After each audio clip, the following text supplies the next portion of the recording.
The year is 1876. The place is a gulch in the northern Black Hills of what is now South Dakota. And if you had walked into it that summer, the first thing you would have noticed was not the gold. It was the noise. Hammers on green timber, mules screaming on switchback trails, 1,000 men shouting over one another in 5 different languages, all of them covered in the same gray mud, all of them chasing the same impossible rumor. The town has a name. It is called Deadwood, and in the space of a single year, it goes from nothing, not even a name on a map, to a city of 10,000 people, perched in a narrow canyon at the edge of the world, with no law to speak of, no legitimate government, and no legal right to exist at all. That last part is the part that almost nobody tells you. What most people know about Deadwood, they know from myth.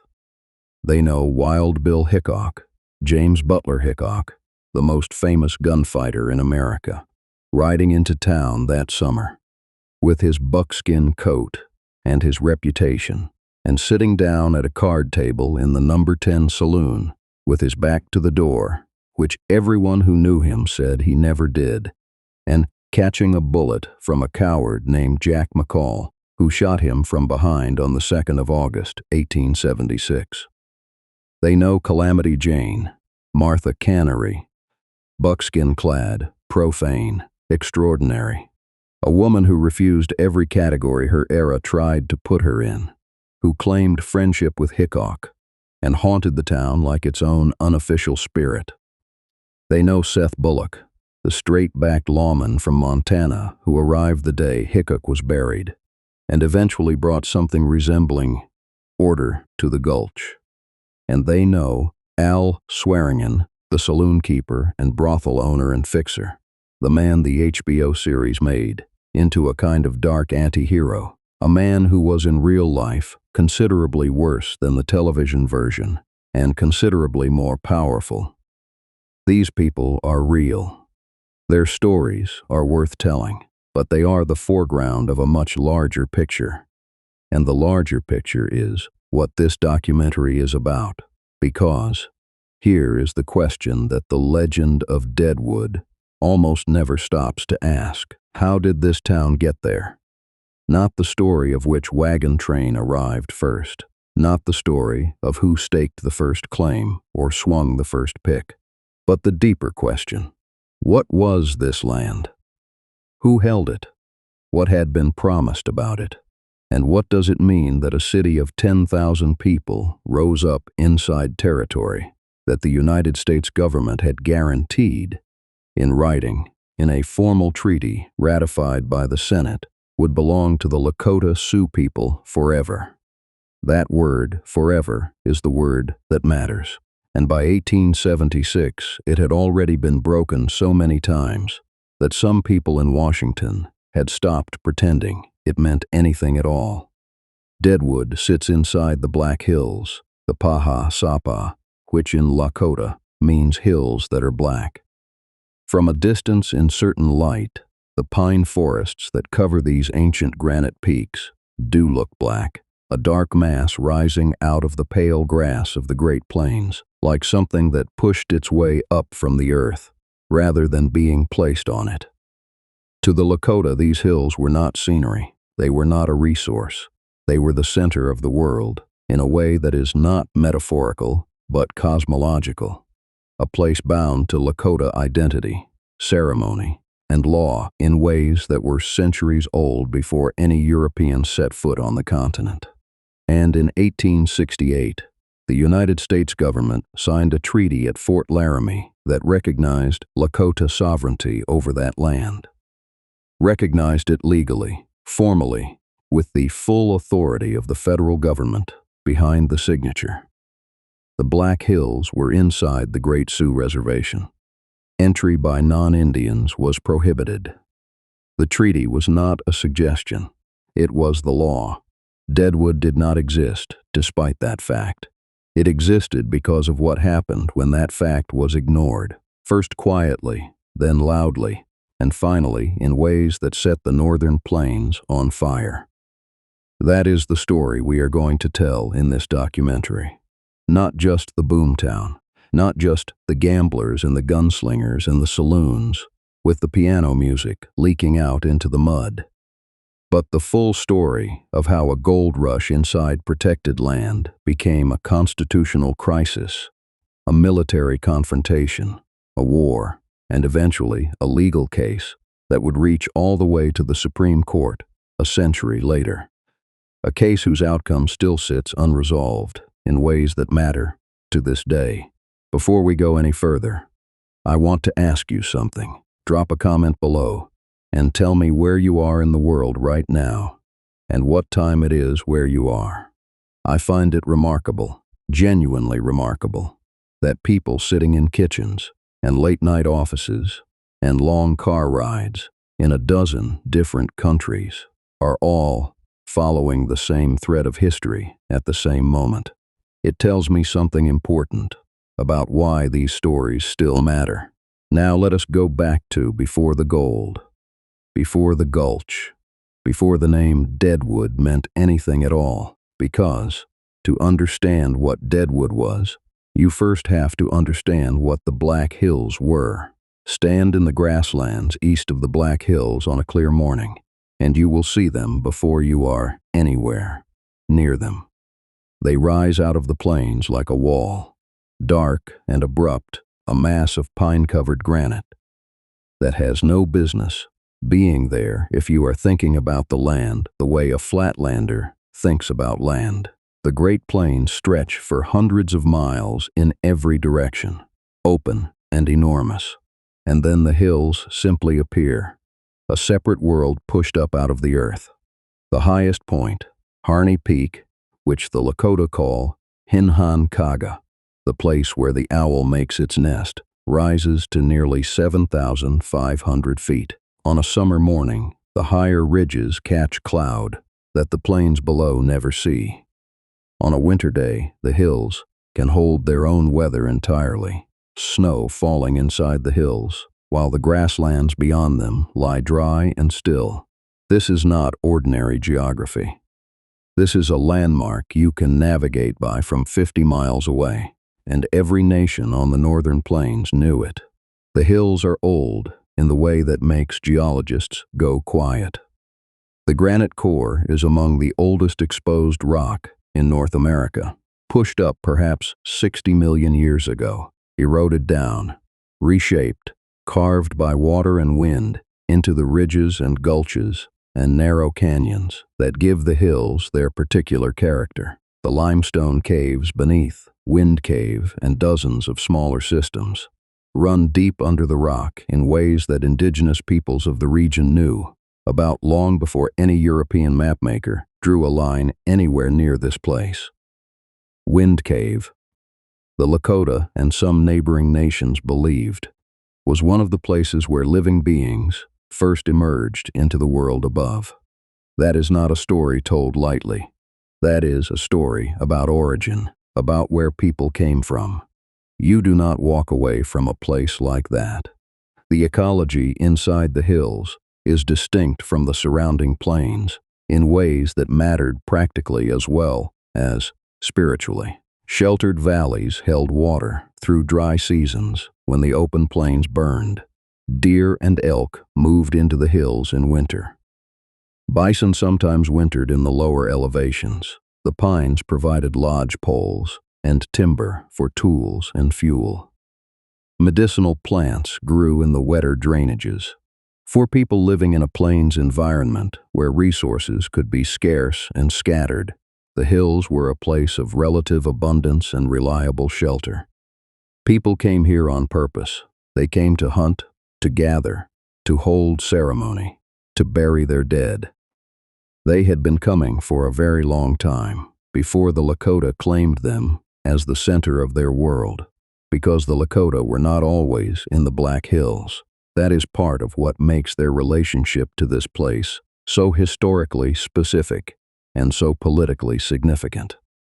The Lakota, the westernmost division of the Great Sioux Nation, moved onto the northern plains over the course of the 17th and 18th centuries, pushing westward from the Great Lakes region, acquiring horses, transforming themselves into one of the dominant military and political powers on the continent. By the early 19th century, they had established themselves across an enormous territory stretching from the Missouri River west toward the Powder River country of Wyoming, and from the Platte River north into present-day Montana. The Black Hills sat near the geographic center of that territory, and the Lakota understood them as more than a landmark. They understood them as the heart of the world they occupied, the place from which everything else was measured. The sacred meaning of Paha Sapa runs through Lakota ceremony, cosmology, and political identity in ways that cannot be separated from one another. The hills appear in Lakota accounts of where the people received their ceremonies, where the spirits instructed the first holy men, where the vision quests of significant leaders were undertaken. Bear Butte, just northeast of the main hills, rises alone out of the plains like a deliberate signal, and it was there that Lakota and Cheyenne leaders came to fast and pray and receive guidance. To call this spiritual significance is not quite the right frame, because in Lakota thought, the land and the ceremony in the community are not separate categories. The hills were not where you went to be spiritual. They were the place around which identity itself was organized. Losing them would not be like losing a church. It would be like losing the ground under your feet. And here is what matters for the story we are telling. The Lakota were not alone on these plains, and they had not been here forever unopposed. The Crow Nation, whose territory lay to the northwest, had their own long-standing relationships with the hills and with the surrounding country. The Cheyenne were close allies of the Lakota and shared access to the region. The Arikara, the Mandan, the Hidatsa sat further east along the Missouri. The Shoshone were to the west, the Pawnee to the south. The northern plains in the early 19th century were not a simple map with clear borders and peaceful neighbors. They were a world of shifting alliances, contested hunting grounds, diplomatic marriages, and occasional warfare between nations with their own distinct interests and their own distinct histories with this landscape. The Lakota had fought for their position on the plains and held it through a combination of military power, strategic alliance, and a degree of demographic strength that made them formidable even before the United States government entered the equation. What the Gold Rush mythology almost always strips out of the picture is this complexity. The version of the Black Hills that shows up in most accounts of Deadwood is essentially empty, hills full of rock and pine, and, as it turned out, gold. Hills waiting to be discovered and developed. Hills that might have belonged to the Lakota in some abstract legal sense, but that nobody was really using in any meaningful way. Or so the argument implicitly went. That version is not only wrong, it is wrong in a specific and deliberate direction. It empties the landscape to make the taking of it seem less consequential. The actual Black Hills in the years before the gold rush were busy. Ceremony happened there. Hunting parties moved through.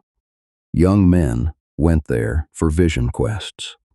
The hills appeared in the diplomatic language Lakota leaders used when they spoke about what could not be sold and what could not be given away.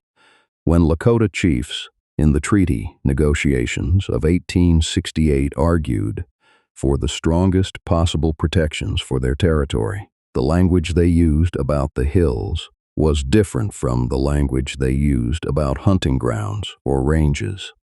The hills were not negotiable in the same way. They were not a commodity. They were the center. What surrounded Deadwood before Deadwood existed was not wilderness in the European sense, not a blank space waiting for civilization to arrive. It was a known world, named in Lakota, walked across for generations, organized around a set of relationships between people and place that were sophisticated, durable, and real. The gulch where 10,000 miners would eventually be screaming at each other over mud and gold in 1876 had a history that stretched back further than the United States had existed as a country, further than the Republic had existed, further than most of the institutions that would eventually decide what happened to this land. And that history did not end when the miners arrived. It simply stopped being visible to the people telling the story. That is the oldest trick in the book, and it is the one we are going to spend the rest of this documentary taking apart. The United States government made a formal promise about the Black Hills in 1868. That promise had a name. It was called the Treaty of Fort Laramie, and it was not the first agreement the government had made with the Lakota, nor would it be the last. But it was the most comprehensive, the most specific, and the most legally significant. And understanding what it said and how it came to be said matters more than almost anything else in this story. The treaty did not emerge from generosity. That is the first thing to understand. Washington did not wake up one morning and decide the Lakota deserved a fair deal. The Fort Laramie Treaty of 1868 emerged from failure. Specifically, it emerged from Red Cloud's War, a 3-year conflict from 1866 to 1868, in which the Lakota, Cheyenne, and Arapaho fought the United States Army to a standstill over the Bozeman Trail, a route the government was trying to push through the heart of Lakota hunting territory in present-day Wyoming and Montana. Red Cloud, the Oglala Lakota leader who coordinated that resistance, did not simply harass the army. He shut down the trail. He besieged the forts along it. He made it militarily and economically impossible for the United States to maintain its position. In December of 1866, a column of 81 soldiers under Captain William Fetterman was drawn out from Fort Phil Kearny and destroyed almost entirely. 81 men, not a skirmish.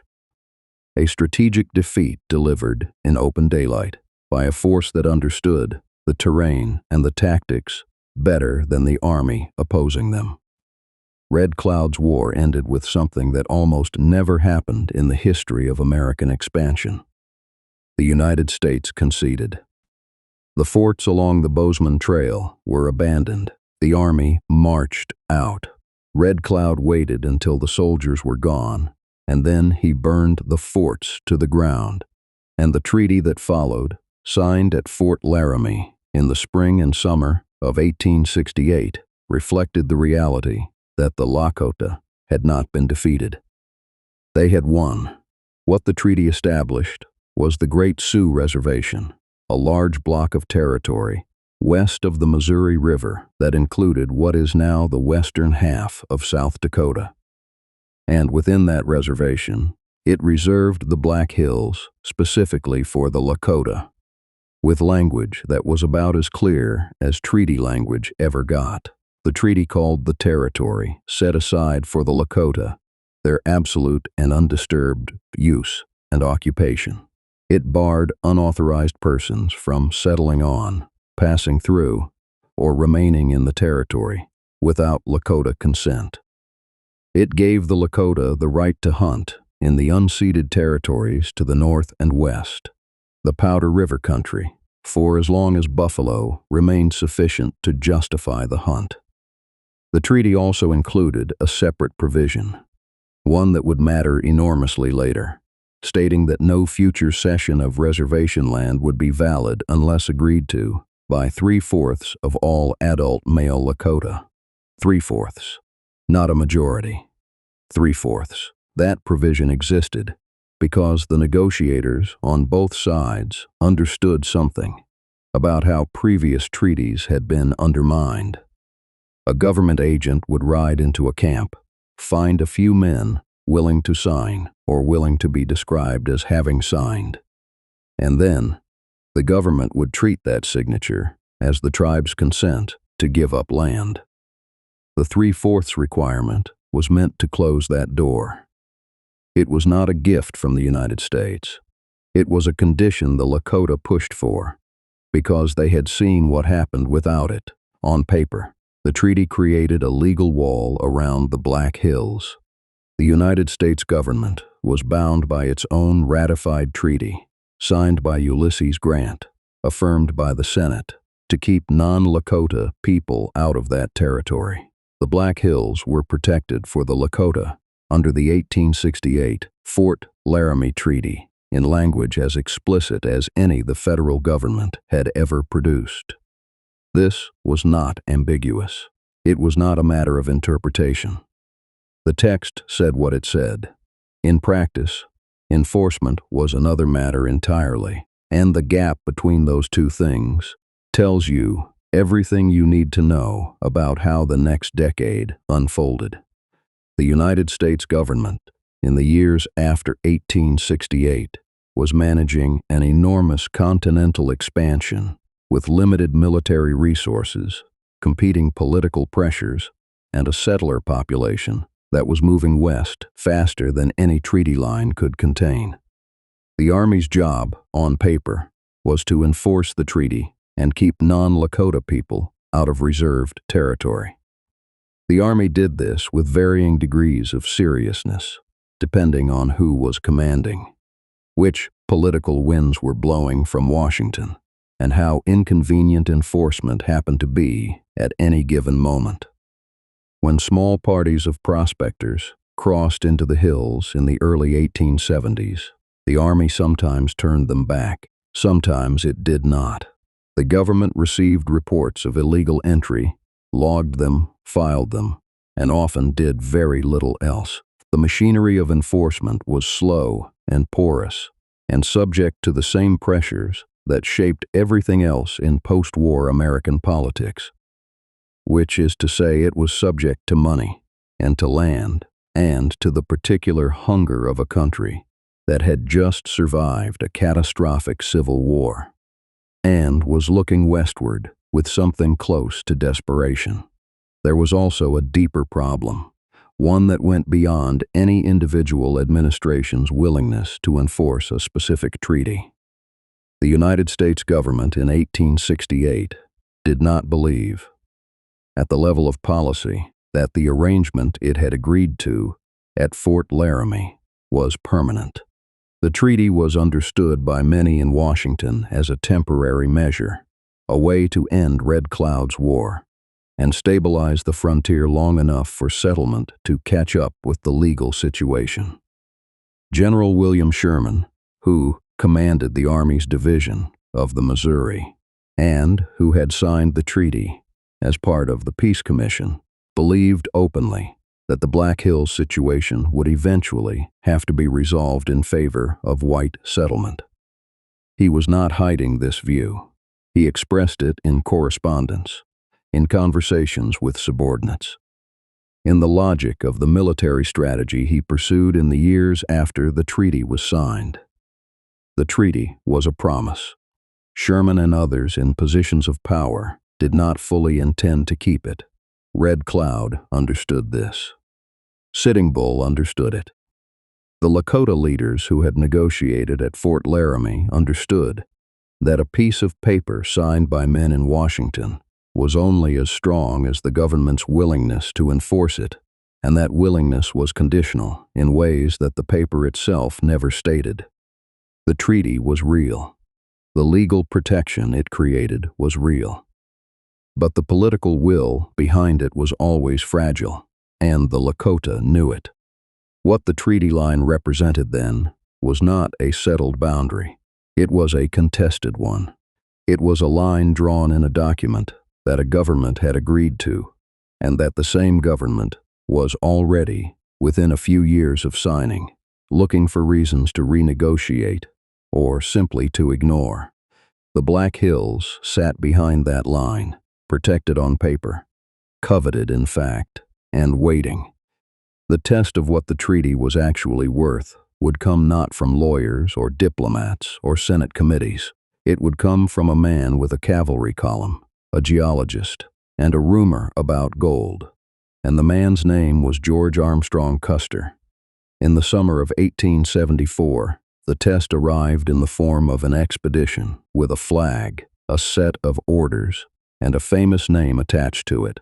George Armstrong Custer was 34 years old. He was already a national figure, a Civil War cavalry hero to some Americans, a reckless self-promoter to others, and a man who understood as well as any officer of his generation that the frontier army did not operate in isolation. It operated in public. It operated under newspaper coverage.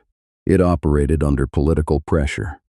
And in 1874, it operated with the Black Hills at the center of the map. The official purpose of Custer's Black Hills expedition was framed in military language: reconnaissance, survey, a show of force, an attempt to find a site for a fort, a way to map routes, and assess the terrain in a region that Army commanders described as poorly known and potentially dangerous. This was the language Washington could use while still claiming the treaty mattered. This was how you entered a protected land without saying out loud that you were entering a protected land. But the Treaty of Fort Laramie had not said, unless the Army is curious. It had not said, unless an officer wants a better road. It said what it said. The hills were within the reservation, set aside for Lakota use, and unauthorized intrusion was barred.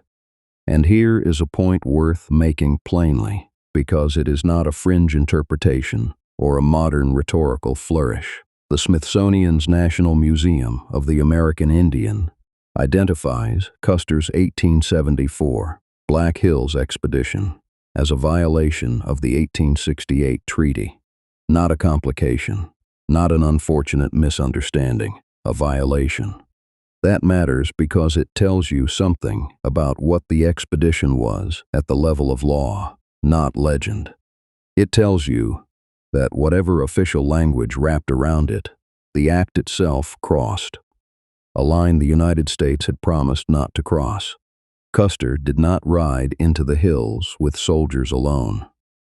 That is another point that tends to get softened in old retellings. This was not simply a cavalry column, moving through hostile country with scouts out front and wagons behind. It was a traveling machine built to generate information, to generate confidence, and, in time, to generate a rush. Along with the 7th Cavalry were men whose job was not to fight. There were engineers, there were map makers. There were men thinking in terms of grades and timber and water. Men whose eyes went to creek beds and outcrops and the shape of valleys. There were reporters, because of course there were. There were civilians attached in various roles, and there were miners, prospectors, men who did not come to simply look at the Black Hills, but to test them, to sample them, to see if the old rumors about color in the streams were true. That detail, the presence of miners, changes the meaning of the entire expedition. It turns the column from a military probe into something closer to an advance party for a future that was already being imagined back east. Soldiers could claim they were enforcing order. A geologist could claim he was simply collecting specimens. A reporter could claim he was simply describing what he saw. But miners only have one reason to come. They come because they believe the ground has value that can be extracted and sold. And if miners are there, then the question is no longer, what is in the Black Hills? The question becomes, who is going to get it? The Lakota noticed. They did not need to read Army paperwork to understand what was happening. When you have lived through the Bozeman Trail crisis, when you have watched forts rise along a route that was not supposed to exist, when you have seen how quickly temporary becomes permanent once a road is cut and wagon tracks harden into a corridor, You do not take a military survey at face value. Reconnaissance is not neutral. Reconnaissance is the beginning of possession. It is how a government turns a place into a file, a map, a set of distances and resources and routes that can be argued over in offices 1,000 miles away. It is the first step in making land legible to people who intend to claim it. Custer's column moved through the hills as if it had the right. And in a sense, then, that was the point. The army did not only travel with rifles, it traveled with assumptions.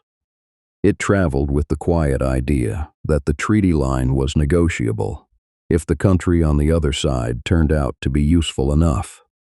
As the expedition pushed deeper, it did what expeditions always do. It took notes, it measured, it described. It made the hills sound real to people who had only heard rumors. Timber, plentiful, water, in streams and springs, game, meadows, granite spines and dark ridges. A place that could be turned into a story. And then came the word everyone was waiting for. Gold. Not necessarily a mother lode in the dramatic sense, not a riverbed glittering like a fairy tale. What came out of Custer's expedition was the kind of report that is more dangerous than certainty. It was plausible. It was enough. It was the sentence that starts a stampede. Accounts from the expedition indicated that gold had been found, that prospects existed, that the Black Hills were not just sacred and scenic, not just strategically important, but economically tempting. The hills were suddenly translated into a new language, the language of ore and claims and investment. And once that translation happens, the original meaning of a place, its spiritual meaning, its treaty meaning, begins to be treated as an obstacle rather than a truth. It is hard to overstate how quickly information moved in the 1870s when it had the right fuel behind it. Newspapers picked up the story. The same country that had watched Custer charge through Civil War headlines now watched him open the Black Hills in the public imagination. And that word open is doing a lot of work because the hills were not closed by nature. They were closed by law. They were closed by treaty. And an army expedition that included miners had the practical effect of telling the public that the closure did not matter. This is where the expedition becomes something more than a march. It becomes publicity. Custer understood publicity in a way many officers did not. He understood that the story of the frontier was also the politics of the frontier. If the nation could be made to believe the hills were full of gold, then the nation would demand access. And if the nation demanded access, then Washington would begin to speak a different kind of language about the treaty, not the language of obligation, but the language of unfortunate necessity. Not we promised, but we have to. Lakota leaders did not need to predict every step to feel the pressure building. From their perspective, the pattern was familiar. First comes an incursion that is described as temporary. Then come more temporary visits. Then come the arguments that the government cannot control its own citizens, as if inability is the same thing as innocence. Then comes the proposal to revise the treaty, to buy what was already guaranteed, to turn a promise into a negotiation conducted under threat. And then, when resistance appears, the resistance is described as hostility, and the hostility becomes the justification for force. Custer's expedition sat at the beginning of that chain. It also did something else, something quieter, but just as consequential. It gave speculators a foundation. A rumor is one thing. A report with an army imprint, carried by newspapers, repeated by men who can say they were there, is another thing entirely. Even if the gold was not yet proven at scale, even if the findings were mixed, the effect was the same. The Black Hills became a target of speculation. They became a place where men could imagine getting rich. And once that imagination catches, it becomes hard for any government to restrain. Because now, the treaty line is not just a legal boundary, it is a barrier to money. The government had promised to keep non-Lakota people out. But the government had also, by sending Custer in, demonstrated that the promise could be bent. And once bent, it could be broken.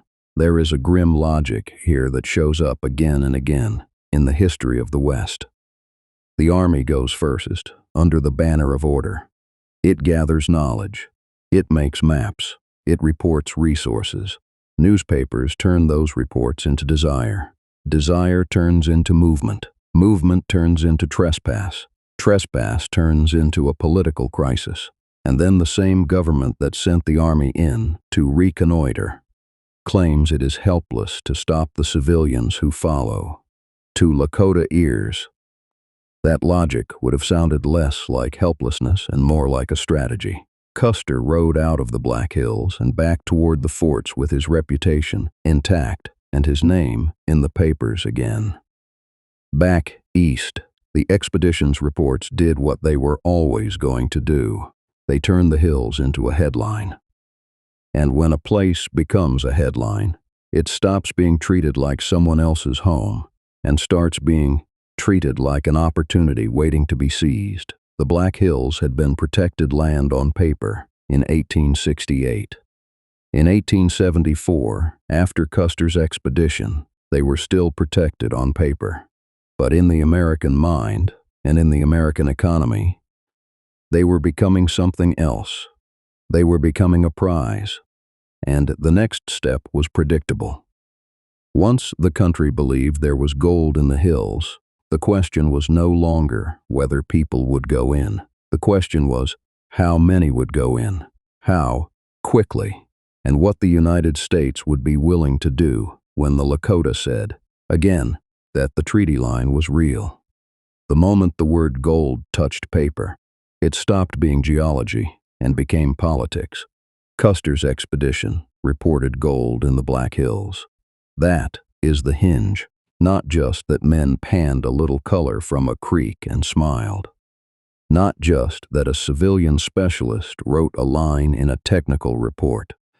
The expedition came out of treaty land and carried with it an Army-stamped story that could be repeated without sounding like campfire talk.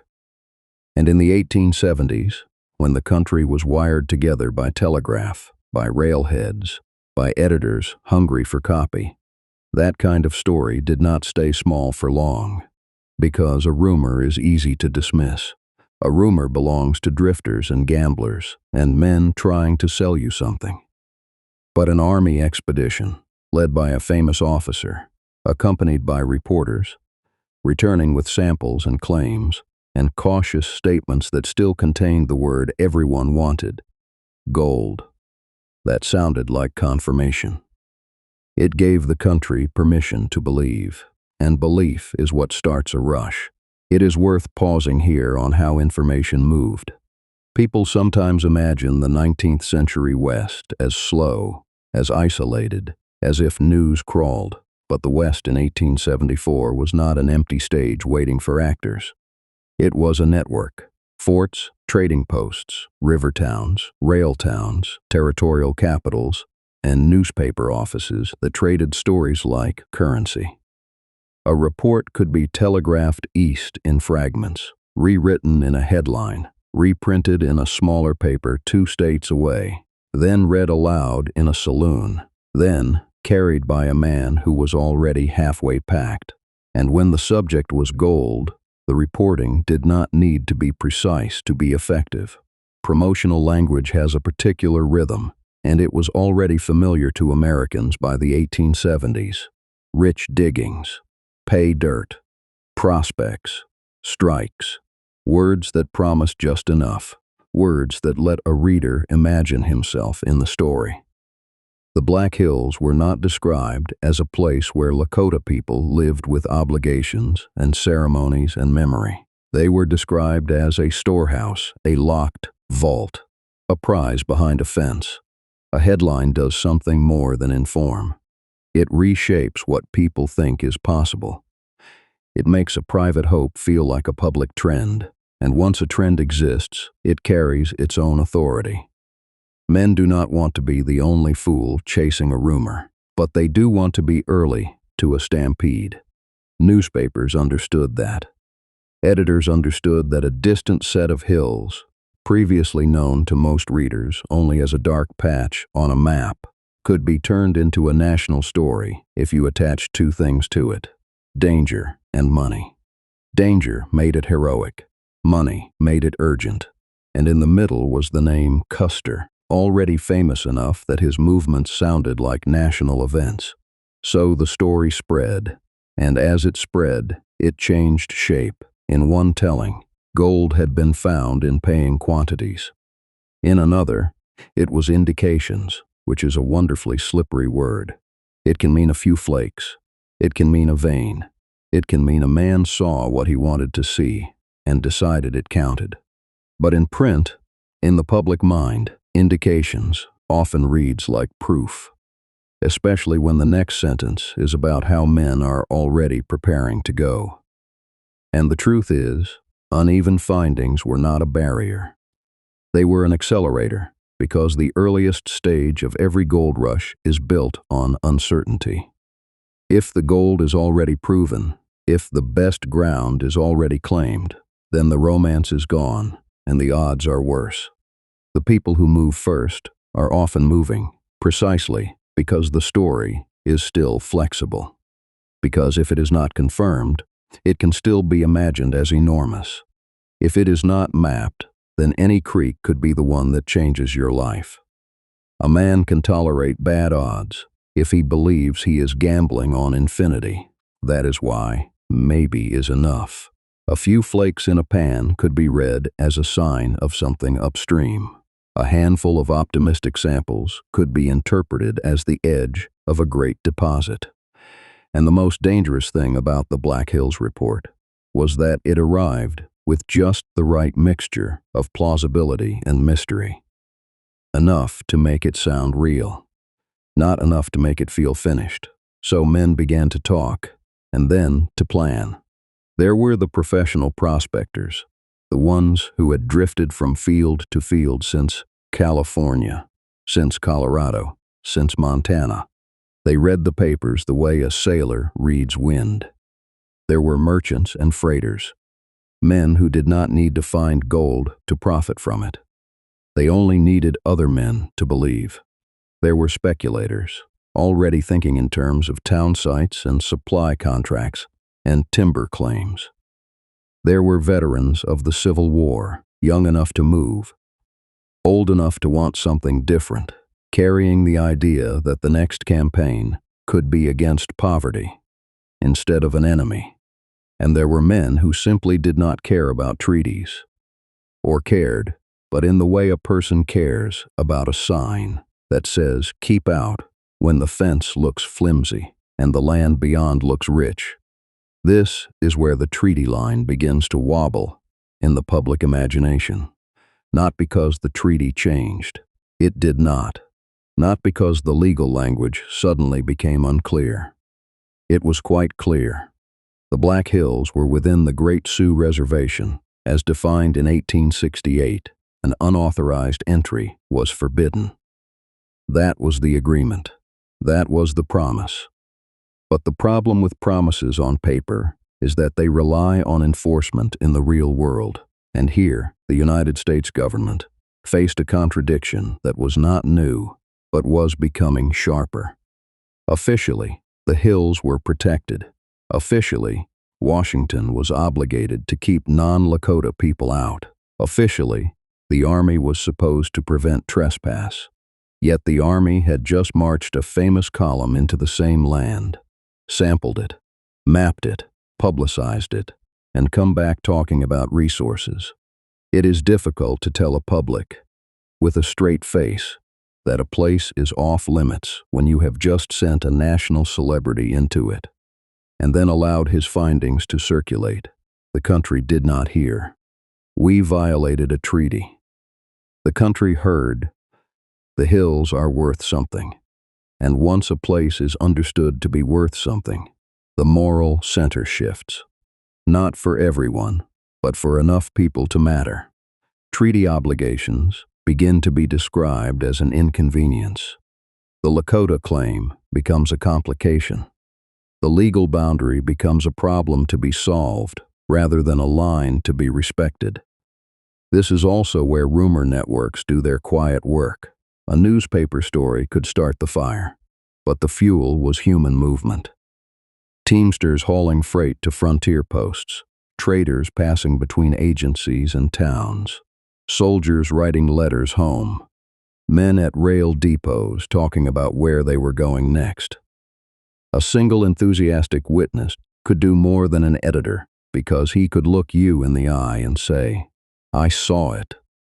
And even if what he saw was only a few bright flecks in wet sand, the sentence that mattered was not what he found.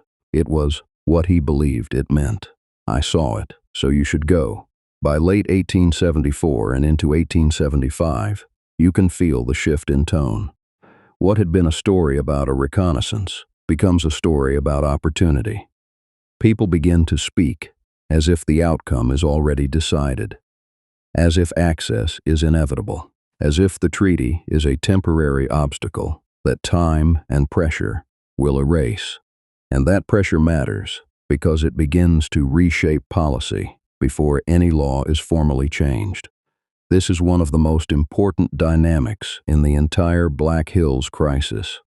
It is not simply that citizens broke rules and the government responded. It is that the expectation of breaking the rules becomes a political fact. A reported strike creates a new reality on the ground, in the minds of thousands of people, and then officials begin to treat that reality as something they must manage rather than prevent. You can see the arguments forming. They are familiar arguments in American history. We cannot keep them out. If we try, it will cause violence. If violence happens, it will be the Indians' fault. So, the sensible thing is to negotiate. And the negotiation, of course, begins from the assumption that the trespassers are already coming. This is how a headline becomes leverage. It creates a constituency for invasion that does not call itself invasion. It calls itself enterprise. It calls itself destiny. It calls itself the right to make a living. And once that constituency exists, it begins to push on every weak seam in the treaty system, because treaties are not enforced by ideals. They are enforced by a government deciding, day after day, to bear the cost of enforcement. And gold raises the cost. Gold means angry letters to Congress. It means territorial officials asking for troops to protect citizens who are breaking the law. It means businessmen lobbying for roads. It means editors calling the hills unoccupied, or user in language that erases the Lakota presence without having to argue against it directly. It means the quiet cultural decision that the people who live there matter less than the metal beneath their feet. So, even if the findings were mixed, some creeks giving color, others giving nothing, none of that stopped the movement. It only refined it. Men compared notes. They argued about which fork of which stream was better. They did what Americans had learned to do in every previous rush. They treated uncertainty as a map they could draw themselves. And all the while, the treaty remained the treaty. On paper, the United States still had a legal obligation to keep the Black Hills for the Lakota. In practice, the public excitement was building into something that looked like inevitability, and in the space between those two realities, law on one side, desire on the other, history begins to lean. Because once the nation is told there is gold in Forbidden Hills, the government's choices narrow. It can enforce the treaty and alienate thousands of citizens who believe they are being denied opportunity, or it can weaken the treaty and tell itself a story about necessity. It can claim it is simply responding to events, when in fact it is allowing events to become a tool. This is why the phrase reported gold matters as much as proven gold. A report is not just a description. It is a trigger. It sets people in motion. It forces officials to react. It turns a sacred landscape into a commodity in the public mind. And it teaches everyone involved the same lesson. That policy can be changed not only by votes and signatures, but by momentum. The Black Hills had not been sold. They had not been ceded. No new treaty had been signed. No law had been passed to open them. But the headline had already begun to do the opening. And once the opening begins in the mind, it does not stay in the mind for long. Within about a year, men were streaming into the Black Hills, not drifting. Not a handful of curious scouts, streaming. They came in small parties at first, then in strings that looked like migration. Wagons, pack trains, men on foot with pans and shovels and a roll of blankets. Merchants following close behind, because merchants have always understood that you do not need to find gold to make money from gold. You only need other people to believe it is there. They were entering land that belonged to the Lakota under treaty terms. That is not a moral interpretation. That is the legal language of the 1868 Fort Laramie Treaty, as it was understood at the time. The Black Hills were inside the Great Sioux Reservation. Unauthorized entry was forbidden. The United States had promised, on paper, to keep its citizens out. But paper promises have a weakness. They cannot stand on their own. They need a government willing to do the hard, unglamorous work of enforcement, day after day, against its own people. And in the Black Hills, enforcement immediately ran into the practical reality of the frontier: distance, profit, and the fact that trespassers do not call themselves trespassers. A man crossing into the hills did not think of himself as violating a treaty obligation. He thought of himself as getting there first. He thought of himself as a worker, an adventurer, a father trying to find a stake. If he thought of Lakota rights at all, it was often as an abstraction, something that belonged to a document he had never read. That is how illegal entry begins to feel normal. Not because the law changes, because the crowd grows large enough to act like it has already changed. Some of those early parties tried to make themselves sound respectable. They organized into expeditions, elected captains, wrote rules, carried flags, as if ceremony could turn trespass into legitimacy. They talked about claims and districts and miners' law, importing the habits of California and Colorado into a place that had never been open to them. They drove stakes and scratched names into trees. They treated the land as if it were already available, already part of the American marketplace. The quiet trick here is that once you begin measuring a place in claims, you stop seeing it as a homeland, and the government, caught in its own contradiction, began to wobble. Officially, soldiers were supposed to remove intruders. There were orders. There were statements. There were moments when detachments pushed miners out, marched them back toward the edge of the reservation, burned a few camps, took a few wagons. And then, as soon as the troops moved on, the miners flowed back in again. The hills were big. The streams were many. The patrols were few. A man could vanish into timber and ravines and reappear 10 miles away. Even more important, the political will behind enforcement was thin, because every time the Army removed miners, it created a new kind of pressure. Letters went to newspapers. Complaint went to territorial officials. Petitions went to Congress. The language in those complaints was revealing. The miners were not described as lawbreakers. They were described as citizens being denied opportunity. The soldiers enforcing a treaty were described as obstacles. The treaty itself was described as a mistake. or as something that might have made sense once, but could not be allowed to stand in the way of progress now. This is how "we cannot keep them out" becomes less a statement of fact than a decision not to try too hard. And while Washington debated, the facts on the ground multiplied faster than any policy could keep pace with. A camp that started as a dozen tents became a settlement with a main street. A settlement became a market. A market demanded freight. Freight demanded roads. Roads demanded protection. Protection meant more troops. And more troops meant more federal presence. Inside a place the government still claimed it was protecting for the Lakota.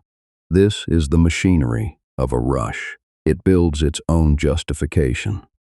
It creates needs that did not exist until you allowed the first illegal step to go unanswered.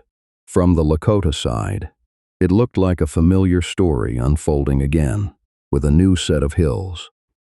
Lakota leaders protested. They sent complaints through the channels that were available to them, through agents, through interpreters, through delegations. They pointed to the treaty. They reminded officials of the promises that had been made. They described the miners not as colorful pioneers, but as intruders cutting timber, muddying streams, driving game away, and moving through a sacred landscape as if it were a quarry. In Lakota memory, and in Lakota religious life, the Black Hills were not just resource country. They were central, a place tied to origin and ceremony, to obligations that did not translate neatly into the language of American law, but had been recognized in that law anyway, because that is what a treaty is supposed to do. It is supposed to translate two worlds into a binding agreement. And this is where the failure becomes especially sharp, because the Lakota were not asking for something new. They were asking for what had already been agreed. The United States' failure to honor treaty obligations did not happen all at once with a single announcement. It happened in small acts of permission. A patrol that turns back early, a report that sits on a desk, an official who says it is regrettable but unavoidable, a territorial politician who insists the real problem is not the trespass, but the possibility that Lakota people might resist it. And the resistance, when it came, was treated as proof that the hills needed to be taken. You can see the logic hardening in the way Americans talked about it. If miners are attacked, the story becomes Indian hostility. If miners are warned, the story becomes Indian threats. If Lakota leaders insist on the treaty, the story becomes Indian obstinacy. The treaty, which was supposed to be the foundation of peace, is recast as the source of trouble, because it stands in the way of the thing the public now wants. The miners did not have to win a legal argument. They only had to create a crisis that officials would feel pressured to solve. And that pressure ran in one direction. It ran toward Washington, being asked to do something that would make the miners safe without removing them. It ran toward the idea that the simplest answer was not enforcement, but acquisition. Not keeping the promise, but changing it. Not stopping the illegal settlement, but legalizing it after the fact. This is the moment when a rush becomes a policy engine. When trespass becomes a bargaining chip, because once you have thousands of citizens inside forbidden land, officials start talking like managers, not guardians of an agreement. They start asking, how do we regulate this? How do we prevent bloodshed? How do we settle the question of the hills? And the way those questions are asked matters, because they assume the outcome. They assume the miners are staying. The Lakota could see that assumption forming. They could see that the United States was allowing a moving line of camps and claims to rewrite the boundary faster than any treaty conference could respond. They could see that their protests were being heard as inconvenience and not as lawful insistence. And they understood something the miners often did not. That, if this continued, it would not stay at the level of arguments and petitions, because a sacred place being entered without permission is not just an offense. It is a provocation. So by the time people begin to talk about Deadwood as a name, the deeper story is already underway.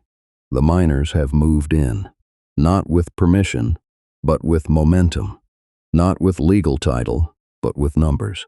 And each new tent, each new claim, each new wagon track through the pine increases the pressure on federal authorities to resolve the crisis in favor of the settlers who are already acting like the decision has been made.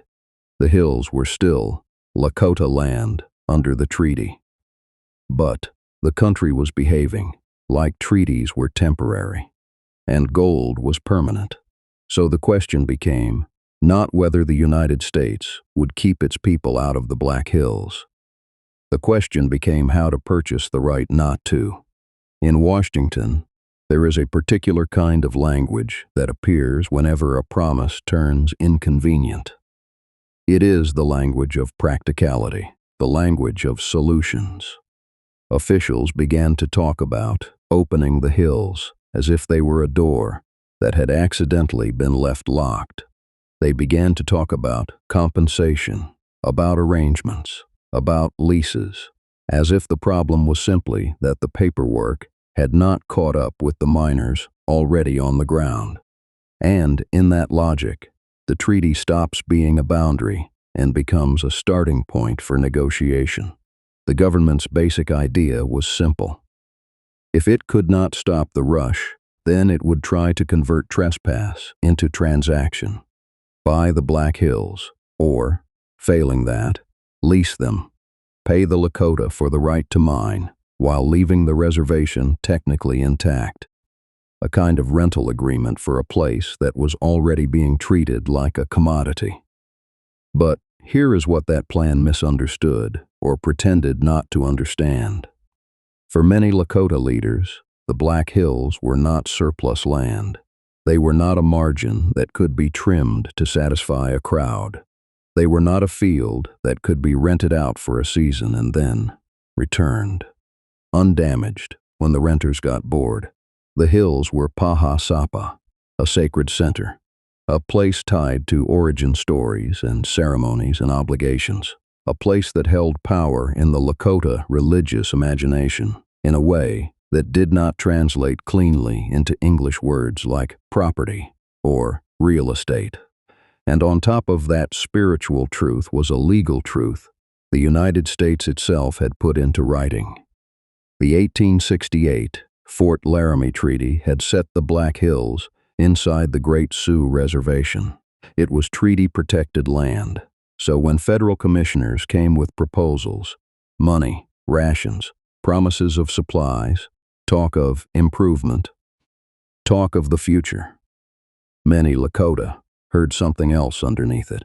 They heard a request to sign away a cornerstone of their world in exchange for goods that would be consumed and vanish. They had seen this before, not necessarily in the Black Hills, but in the pattern of American expansion. A payment offered as if it were generous, a signature treated as final. And then, years later, another delegation arrives, saying the last agreement needs revision because more settlers have arrived, or a railroad is coming, or now there is gold, or the country has changed, or Congress has changed, or reality has changed. The ground always changes in one direction. There is another hard edge to the talks that is easy to miss if you only read the summaries. Under the Fort Laramie Treaty, selling any part of the Great Sioux Reservation required agreement from a large share of adult male Lakota, often described in American terms as a 3/4 majority. That was not a small procedural detail. It was a barrier designed to prevent exactly this kind of pressured bargain, where a few men could be induced to sign away what belonged to the nation. which meant that the commissioners were not merely trying to reach a deal. They were trying to reach an impossible threshold, while miners kept pouring in, while agents held the distribution of food, while the Army was the only real enforcement power in the region. This is not what equal bargaining looks like. The negotiations did not fail because people could not find a number. They failed because the two sides were talking about different kinds of ownership, different kinds of obligation, different meanings of the word land. To federal officials, a sale was a clean ending. A lease was a compromise.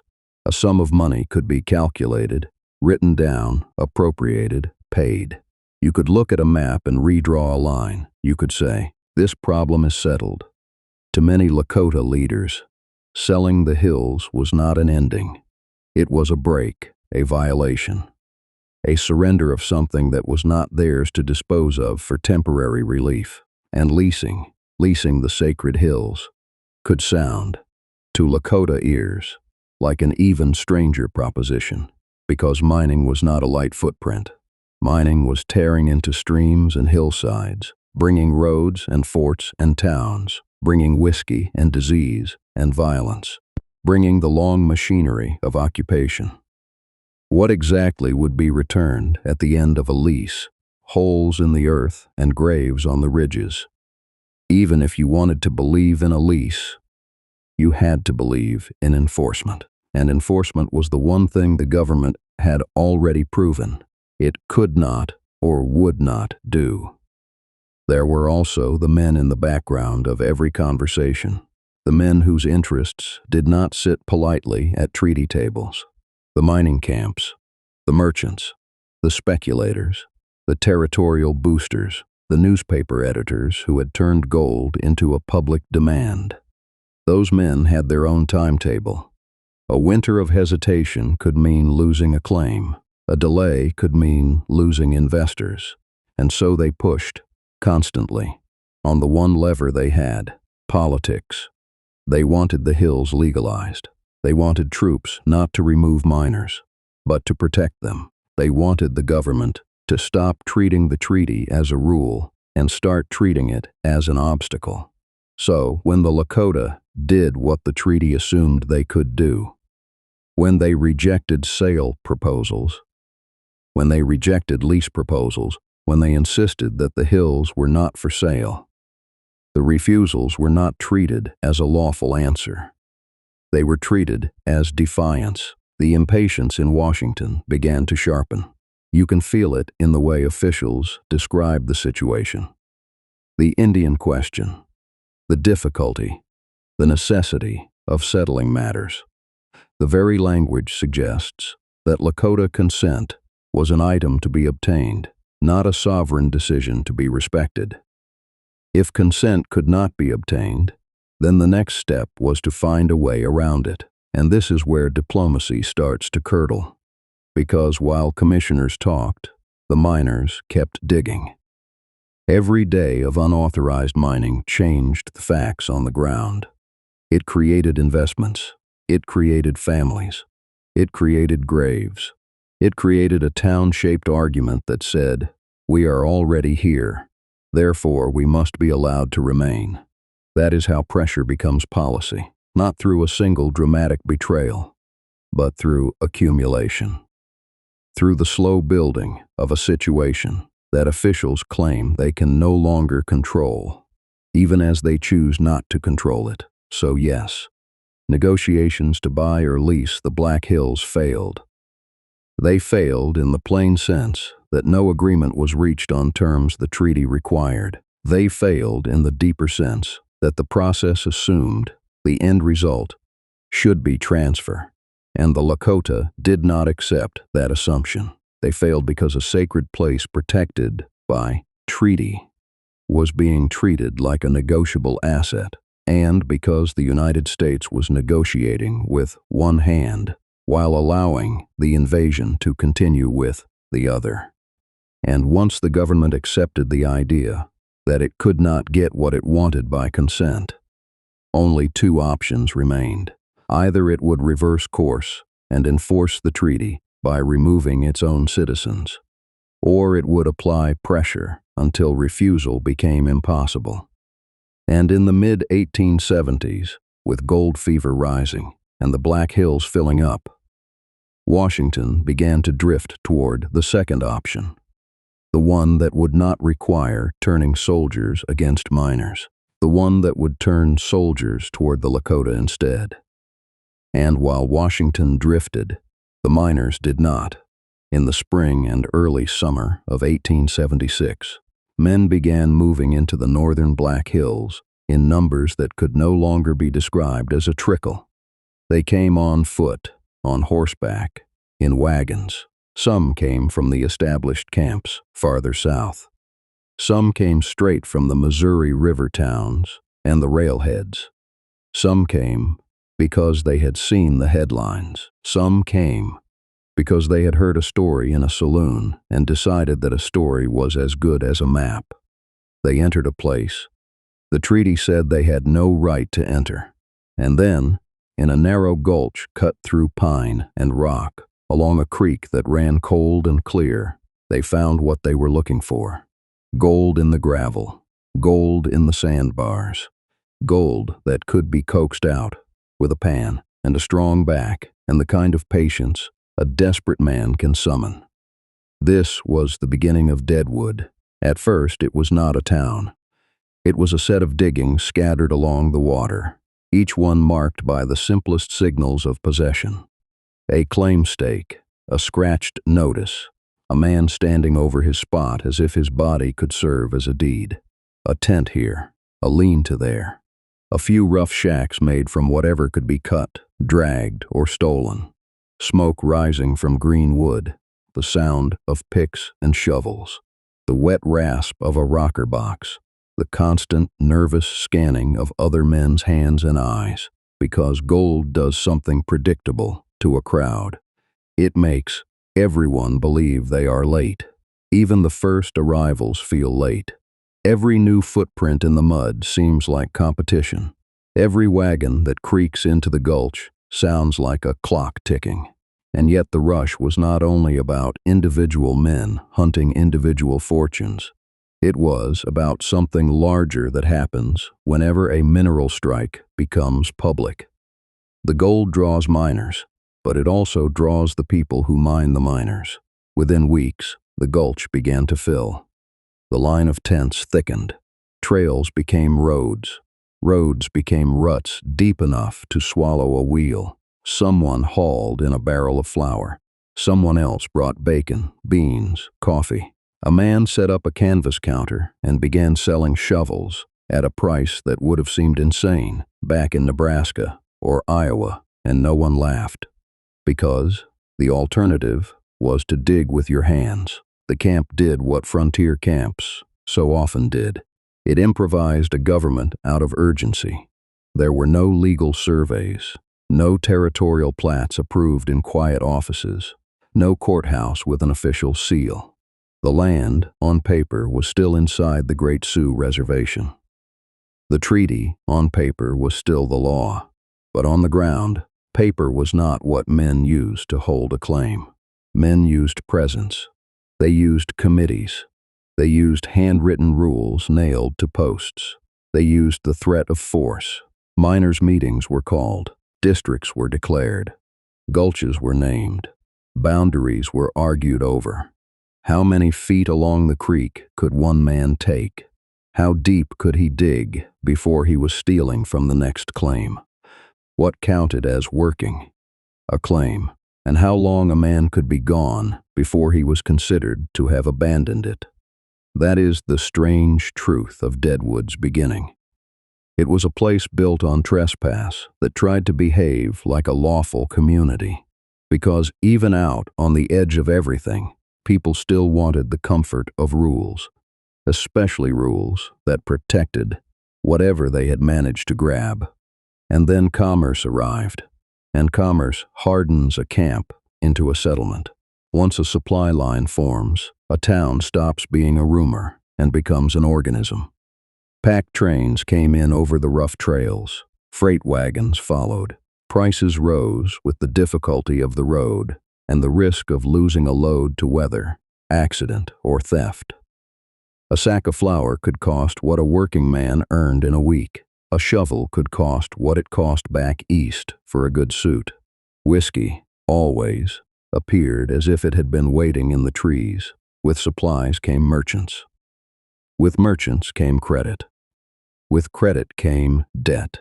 And with debt came permanence, the kind that does not look like a city hall, but looks like a man building a better cabin, because he has decided he is not leaving. Streets were scraped into being, not by plan, but by habit. The path everyone took to the creek, the path to the best diggings, the path to the tent where you could buy nails, the path to the place that called itself a hotel, because it had a roof and a stove. Buildings pressed in close because the gulch was narrow. Canvas and plank and log crowded together as if the town was trying to hide inside the folds of the hills. Deadwood did not grow the way towns were supposed to grow. It exploded, and it attracted names. Not because the place was magical, but because a boomtown is a magnet for people who think the next hand of cards will change their lives. Wild Bill Hickok would come, like so many others, because Deadwood promised money and excitement and an audience. Martha Canary, Calamity Jane, would orbit the camps and the roads and the army posts of the region, becoming a story that grew larger than the facts. Those figures would later become the town's folklore, the familiar cast, but the deeper cast was less romantic. Freight haulers, claim jumpers, gamblers, preachers, doctors, prostitutes, cooks, laundresses, carpenters, and men who had come to sell water rights, sell information, sell protection, sell the illusion that they could make chaos predictable. Underneath all of it was the simple arithmetic of invasion. The more people who arrived, the harder it became to imagine them being removed. This is the part the legend often steps around. Deadwood's founding was not just unofficial. It was illegal by the standards the United States had already agreed to.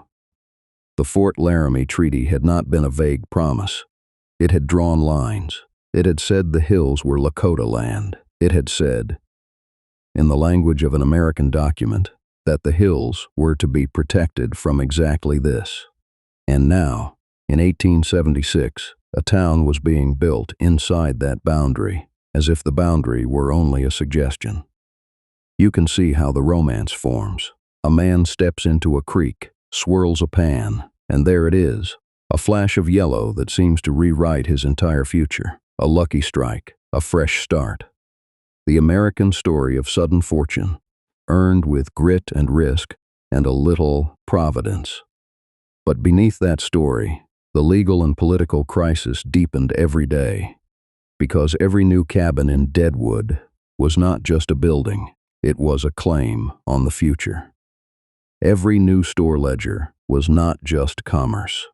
It was an argument that said the government had to choose between its treaty and its citizens.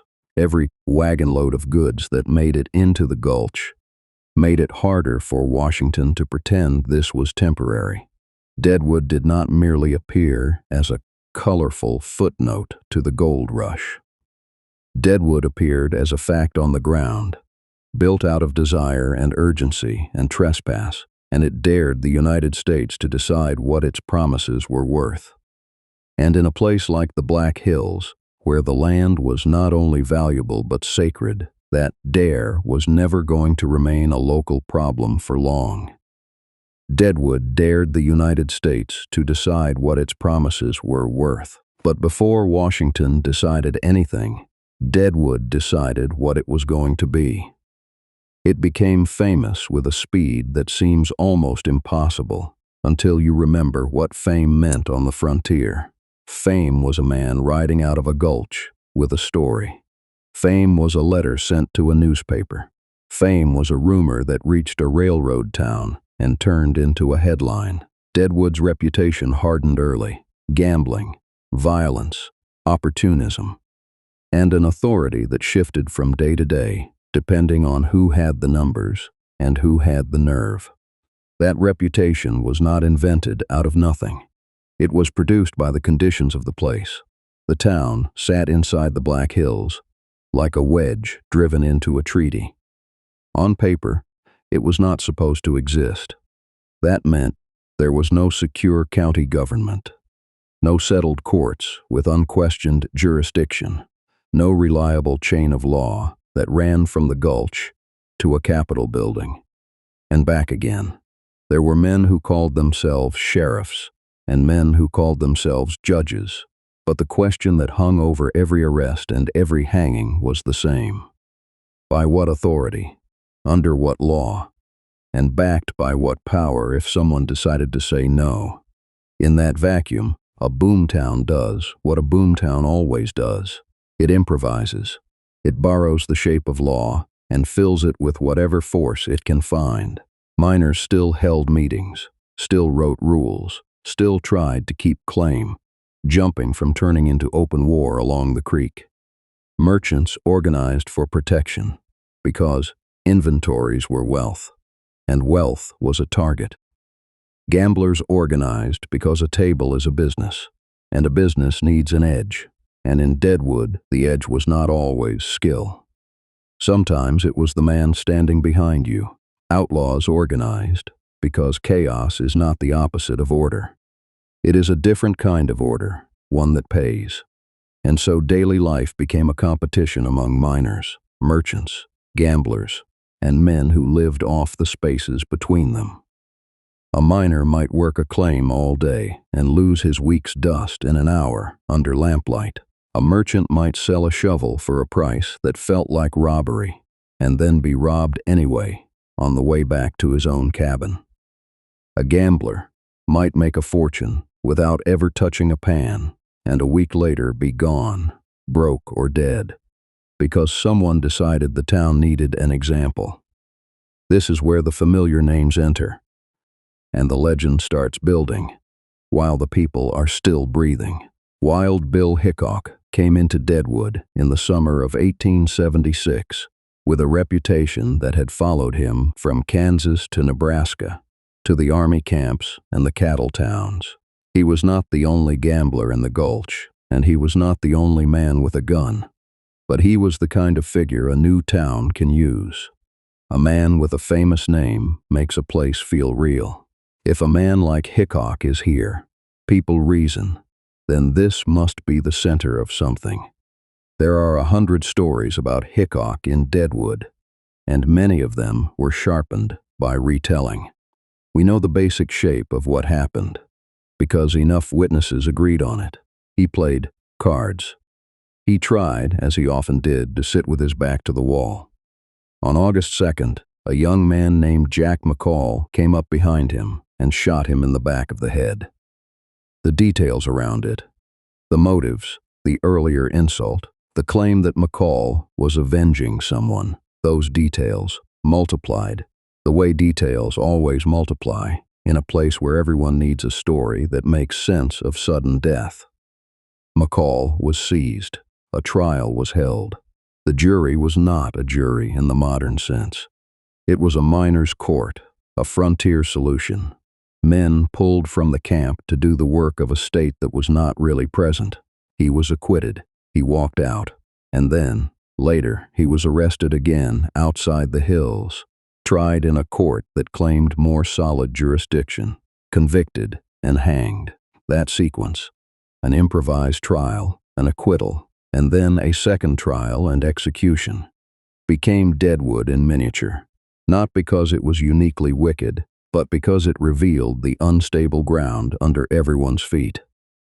If a man could be tried twice for the same killing, depending on which authority got its hands on him, then what did law even mean here? If a man could be acquitted in the gulch and executed beyond it, then which verdict was real? The story itself carried the answer. The verdict that held was the one backed by power. The town could not ignore.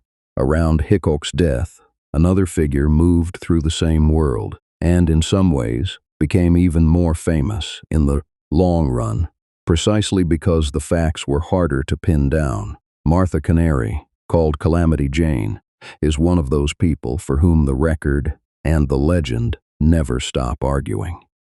Some accounts place her close to Hickok. Some accounts make them inseparable.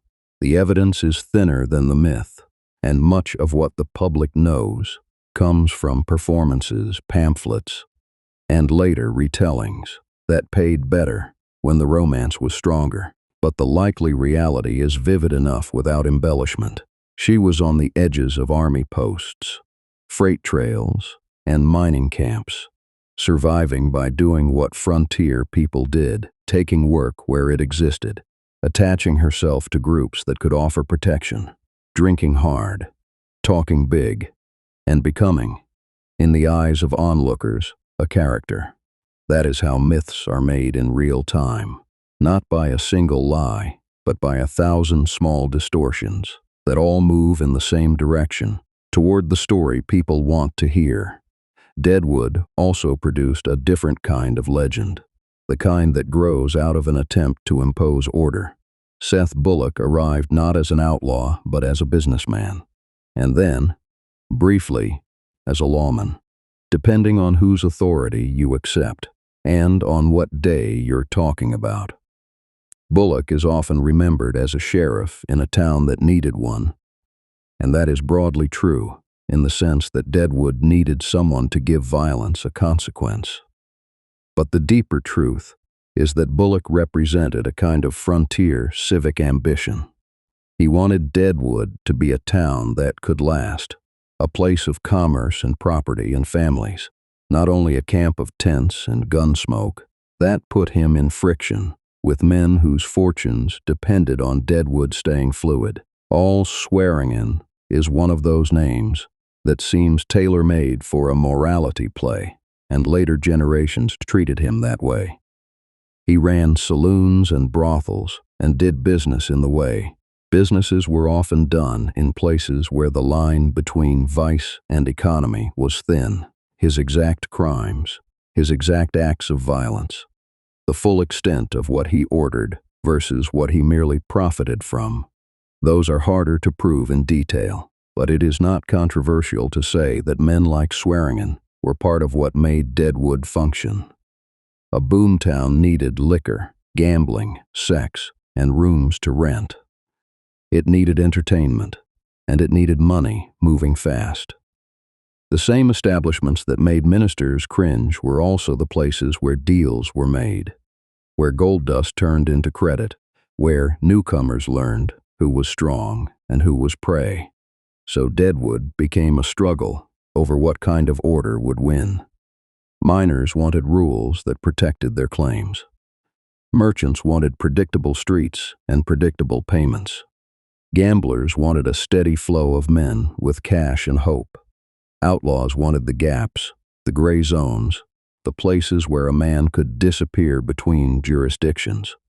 And, above all of them, was the simplest fact. This town was built ahead of secure formal authority, because it was built ahead of legality itself.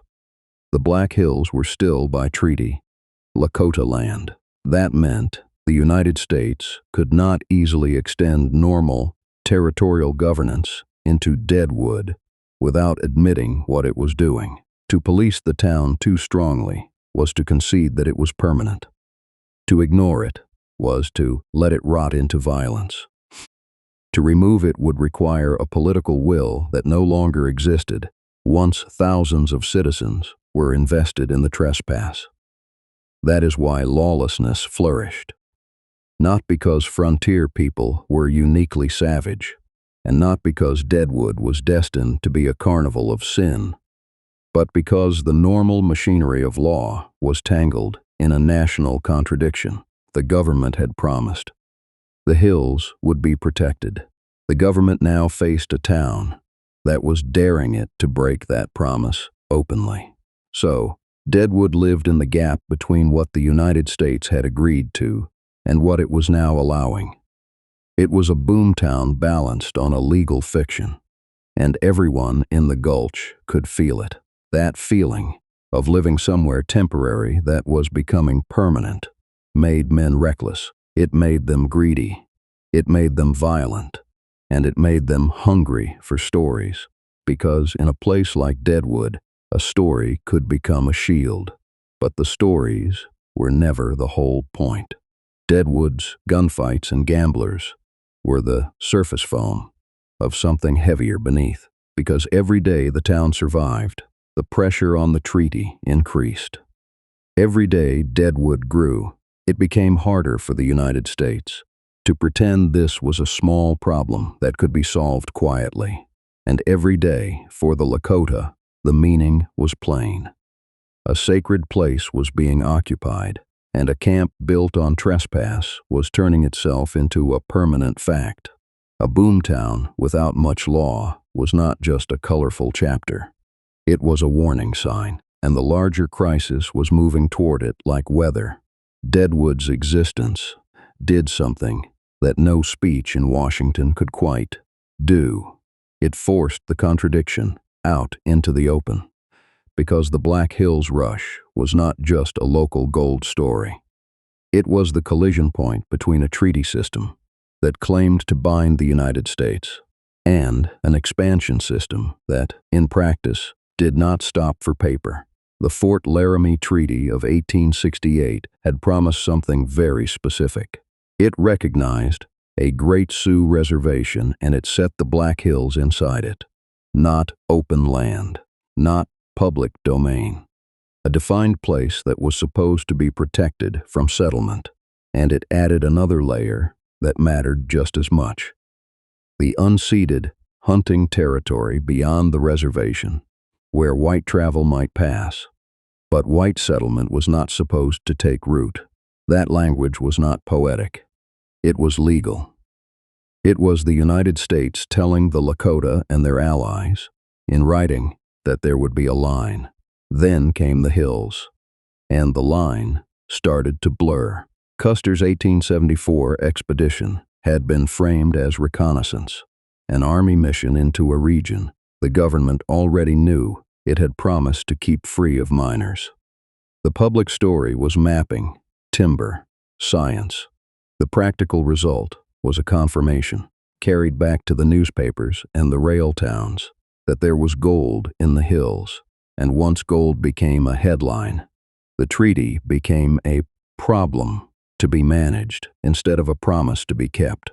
At first, officials did what governments often do when the truth is inconvenient. They used the language of enforcement while allowing the reality of intrusion. Orders were issued to keep miners out. Small detachments were sent in to remove trespassers. But removal is not a law when the political will behind it is weak. It becomes theater. A few miners are chased out.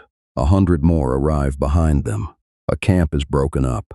2 camps appear down the creek. And then Deadwood happens. Not as a single event, not as one wagon train, but as a fact that multiplies. Cabins, sluice boxes, tents becoming board buildings, freight lines, merchant inventories, a mail route, a place that starts to talk about itself like a town.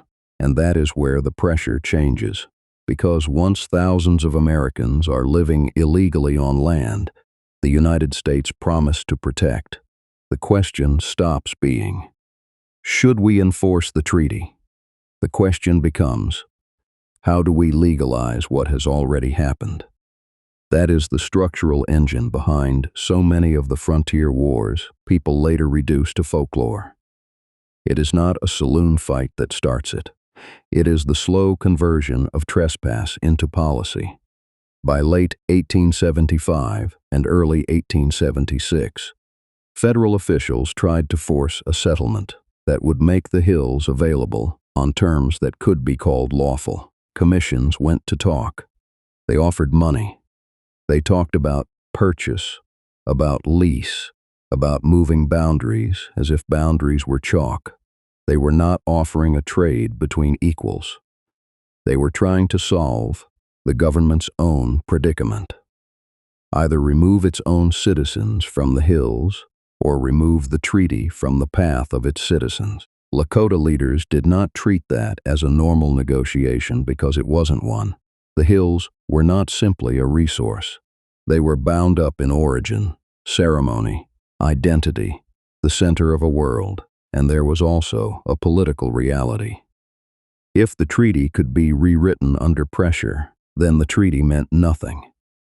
If the hills could be bought because miners had moved in, then any place could be bought the same way, simply by invading it first. So the councils stalled. They refused. They argued among themselves because no people speaks with a single voice and because the stakes were enormous. Some bands were tied to agency life by rations and necessity. Others remained out, hunting, resisting the pull of reservation boundaries. Sitting Bulls Hunkpapa, Crazy Horses Oglala, and others were not living as pieces on a board. They were making choices inside a tightening system, and Washington's answer was not patience, it was deadlines. In the winter of 1875, the government issued an ultimatum that has echoed through every telling of the Great Sioux War. All hostile bands were ordered to report to the agencies by a set date in late January 1876. The date mattered because it turned a political dispute into a criminal category. If you are out hunting in winter country, hundreds of miles from an agency, and the government announces a deadline you cannot reasonably meet, then you have been defined into hostility by the calendar. That is how bureaucracies manufacture enemies. Not always by lying, often by choosing terms that make compliance impossible. Once the deadline passed, the machinery of war could start moving while still claiming it was enforcement. The language shifts. Not treaty problem, not illegal miners. Now it is hostiles. Now it is bringing them in. Now the Black Hills aren't the core issue in official memos. The core issue is pacification, a word that can hide almost anything. And in the background, the illegal camps keep growing. This is the part Hollywood often misses because it is harder to dramatize than a gunfight. The pressure was not a single trigger. It was a system pushing from multiple directions at once. Miners and merchants demanding protection. Territorial politicians demanding a solution that would open land and stabilize property. Army officers receiving orders shaped by civilian panic and economic appetite. Newspapers inflaming every rumor into a crisis. And Lakota, Cheyenne, and Arapaho communities reading the pattern with clear eyes. The treaty line is being erased in real time. So, when the Great Sioux War begins in 1876, it is not accurate to say Deadwood caused Little Bighorn, as if one town's rowdy appetite flipped a switch and summoned an ambush on the greasy grass. But it is accurate to say the Black Hills rush and the government's choice to accommodate it helped build the conditions in which war became, to many officials, the easiest way to end an argument they no longer wanted to have. Deadwood was not the whole story. It was the visible symptom of the disease. A nation that had promised a boundary discovered gold inside it, and then began looking for a way to make its own promise disappear. And then comes the moment most Americans recognize, the one that has been told and retold until it starts to feel like it was inevitable. June 1876, Custer, the 7th Cavalry, the Little Bighorn. But if you pull that famous battle out of its context and hold it up like a trophy, you miss what it was actually attached to. Because Little Bighorn did not erupt from nowhere. It sat inside the same treaty and land crisis that had already been boiling for 2 years in the Black Hills. The same crisis that produced Deadwood. The same crisis that turned a signed agreement into an obstacle. And by the time Custer rode north toward the greasy grass, the argument was no longer just about miners in a canyon. It was about sovereignty. It was about whether the United States would treat the Fort Laramie Treaty as a binding law or as a temporary inconvenience. It was about whether Lakota, Cheyenne, and Arapaho people could still decide where they lived, where they hunted, and what parts of their world were not for sale. Washington's public language made it sound simpler. It always does. Bring the hostiles in, protect the frontier, restore order. That language had a purpose. It turned a dispute over illegal settlement and broken promises into a story about dangerous outsiders refusing civilization. And then the Army moved the way the Army moves. In columns, in maps and timetables. General Alfred Terry coming from the north and east, Colonel John Gibbon moving along the Yellowstone, and General George Crook pushing up from the south. The plan, as plans often are, was neat on paper, a converging net, a campaign that would sweep up the non-agency bands and force them back inside the system of agencies, rations, and federal oversight. But those bands were not isolated families wandering in confusion. They were communities with leaders, scouts, and strategies. They were also, in the summer of 1876, gathered in numbers that surprised the men sent to catch them.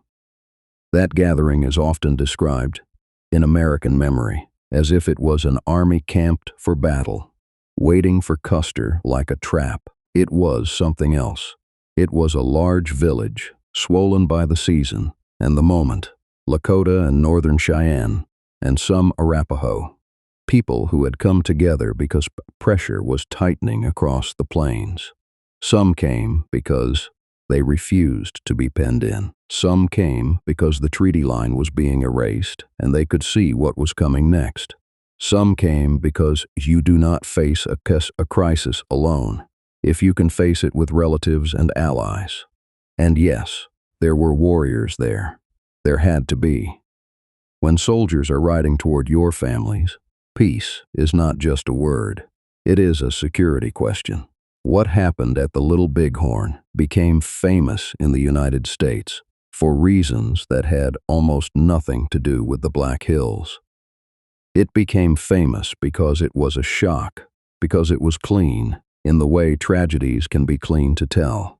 A named officer, a destroyed command, a last stand that could be painted, printed, and mourned, a battlefield that could be turned into a legend before the dust had even settled. The underlying dispute, the one about land, law, and the treaty, was not as easy to fit on a poster. It is not that Americans in 1876 didn't know about the hills. They did. They had read the headlines. They had watched the rush. They had heard the talk of opening the country. But once Custer died, the story tilted. The argument about illegal miners and broken promises blurred into a simpler emotion. Vengeance, grief, outrage, a demand that something be done. And in Washington, something was done. The battle-hardened resolve at the exact moment. Federal policy was already leaning toward force. It did not create that policy from nothing. It poured fuel on it. It made compromise look like weakness. It made treaty obligations feel, to many voters and lawmakers, like a luxury the country could not afford. And it gave the administration political cover to push harder, faster, with fewer illusions about negotiation. You can see the shift in what people demanded.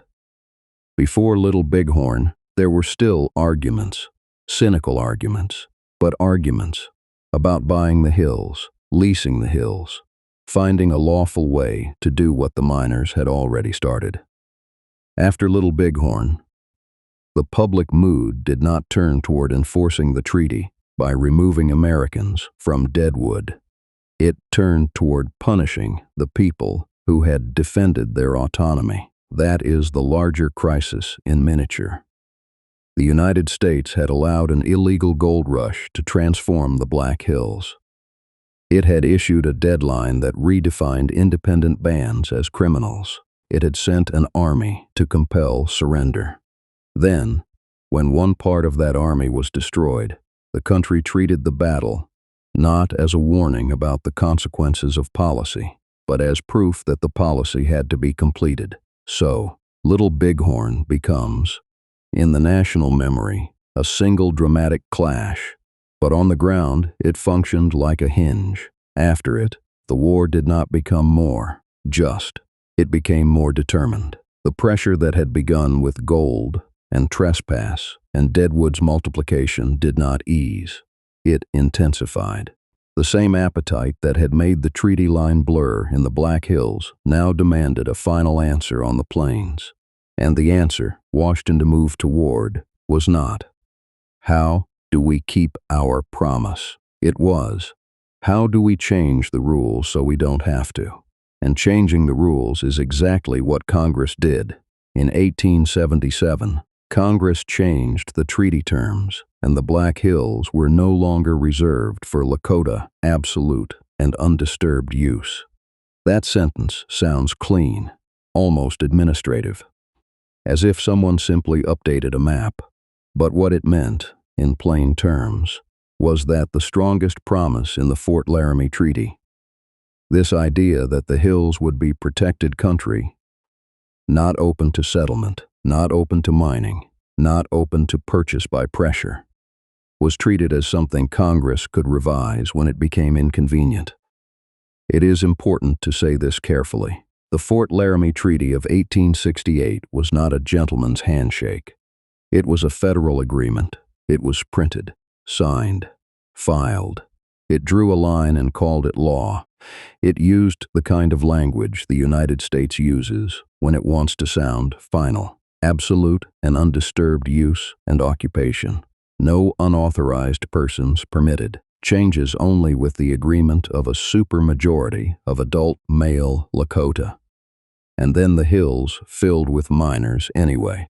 Deadwood is the name people remember because it is cinematic, but the crisis was bigger than one gulch. There were camps up and down the region, wagon roads cut in, timber taken, game disrupted, and a steady rhythm of trespass that Washington had either failed to stop or quietly decided not to stop. So by the winter after Little Bighorn, the question in the capital was no longer whether the treaty had been broken.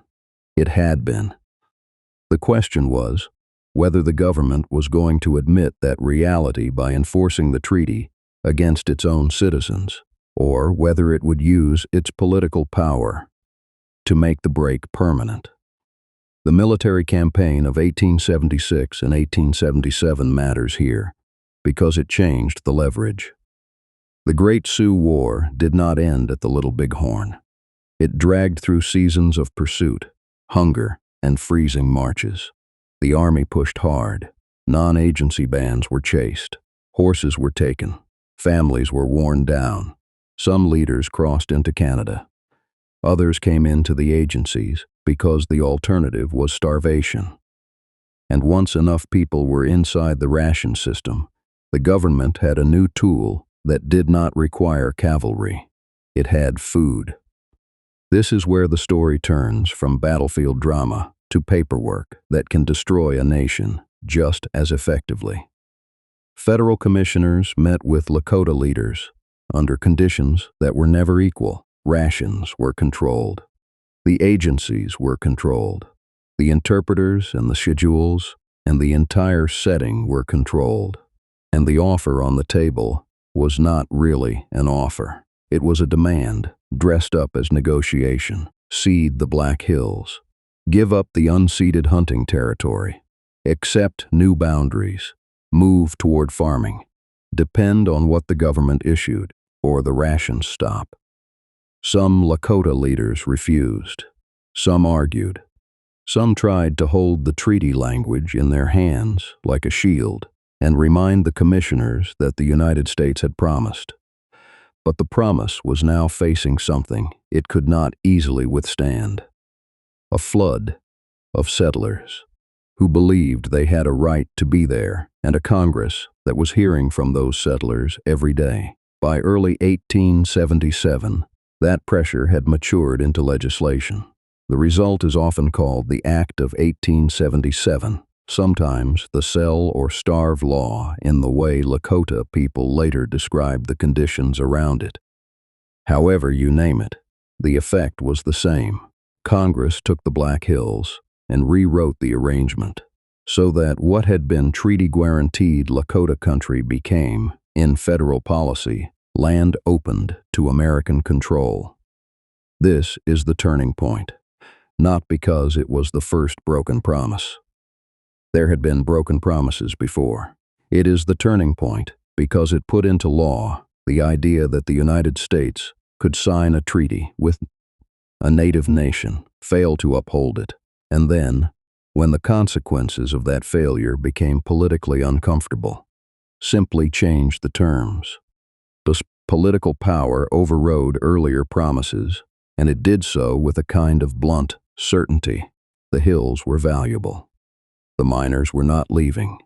The newspapers were not going to campaign to remove Americans from Deadwood and the surrounding camps. The Army, after 1876, was not being asked to clear the hills of trespassers.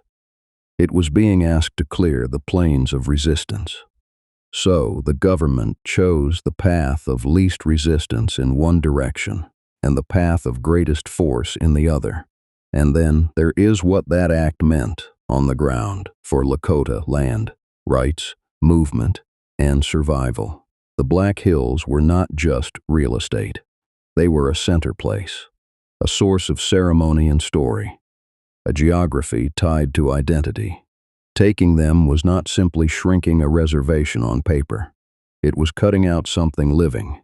Legally, it narrowed Lakota claims and made later resistance easier to label as criminal. If the hills were no longer protected treaty land, then a Lakota person moving through them could be treated as a trespasser in their own sacred country. Economically, it tightened dependency.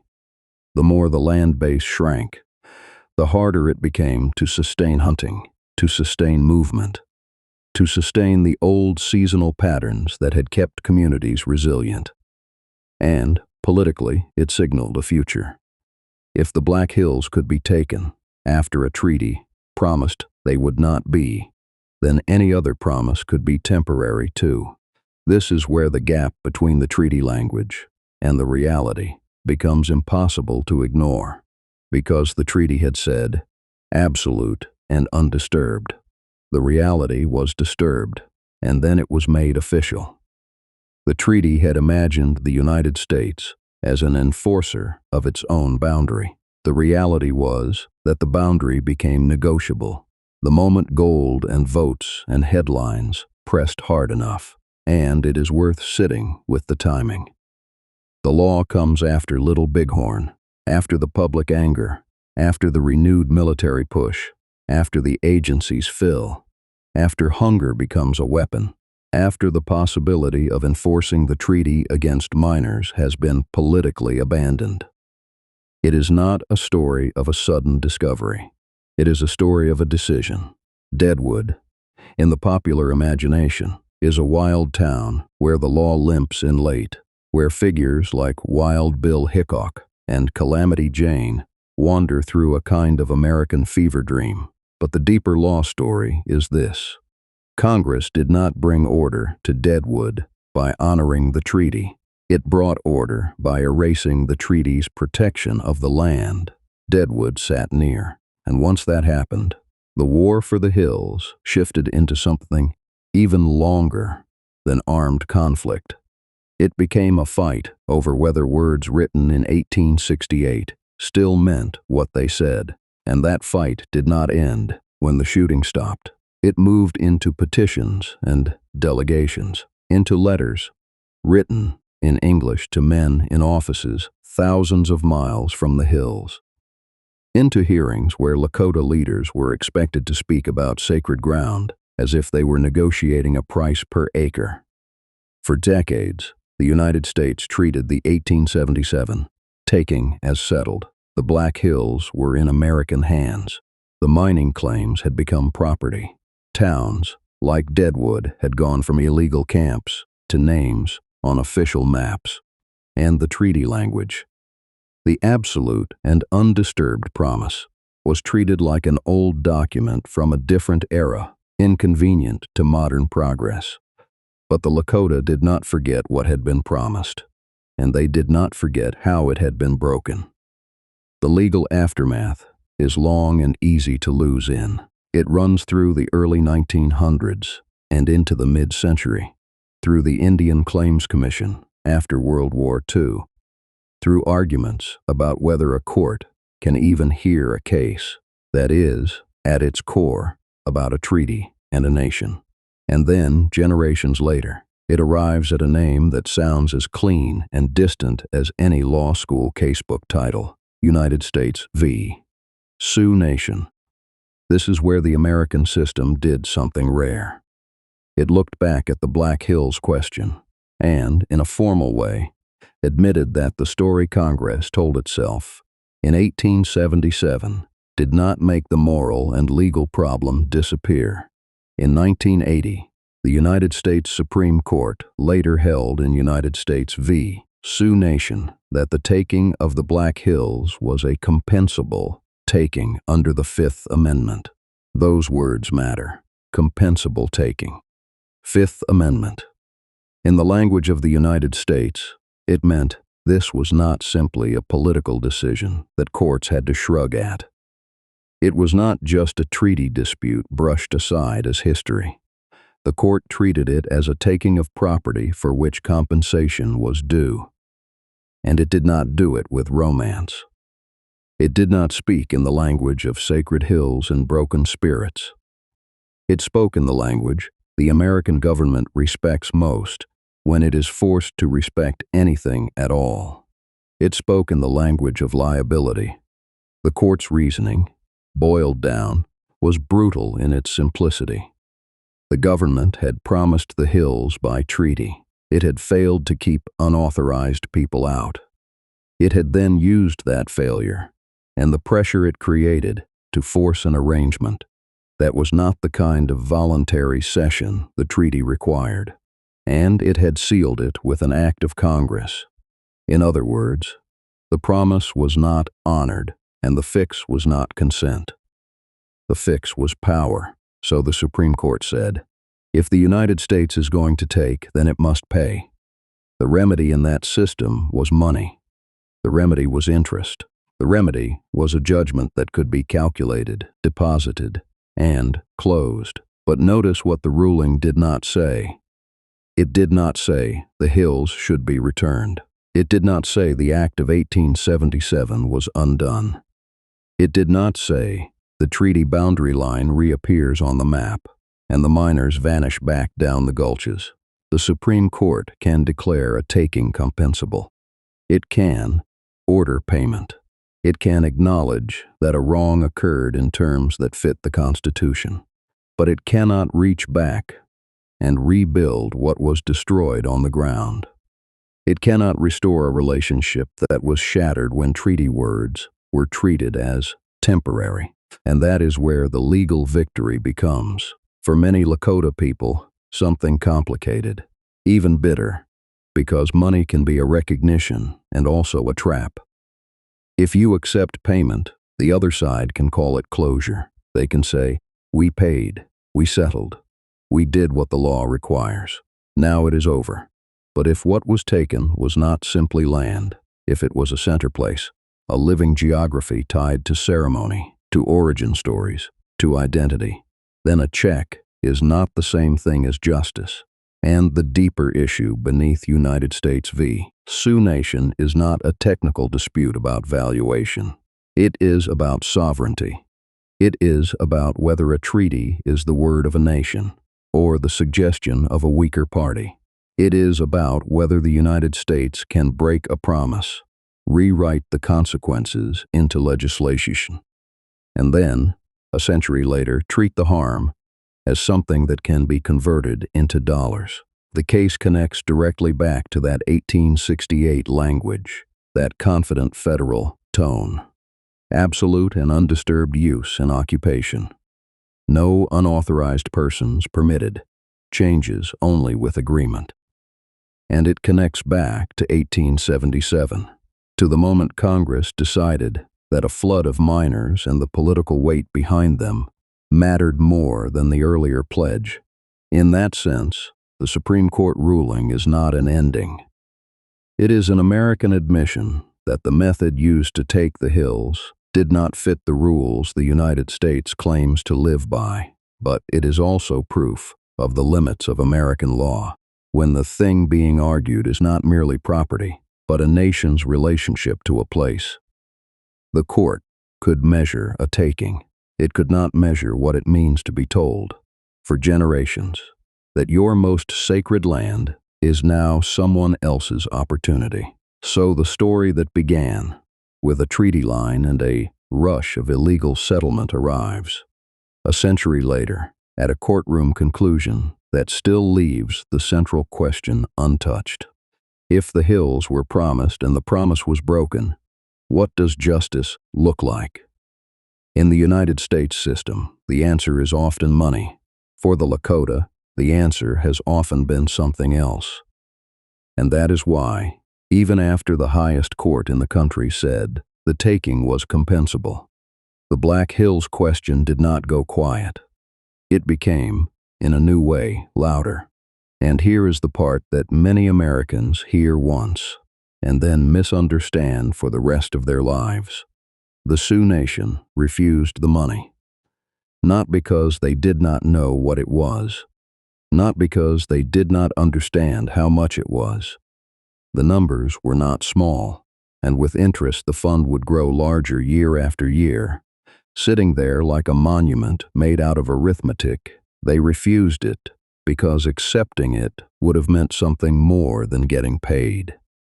It would have meant signing their names, morally, if not literally, to the story the United States wanted to tell about the Black Hills.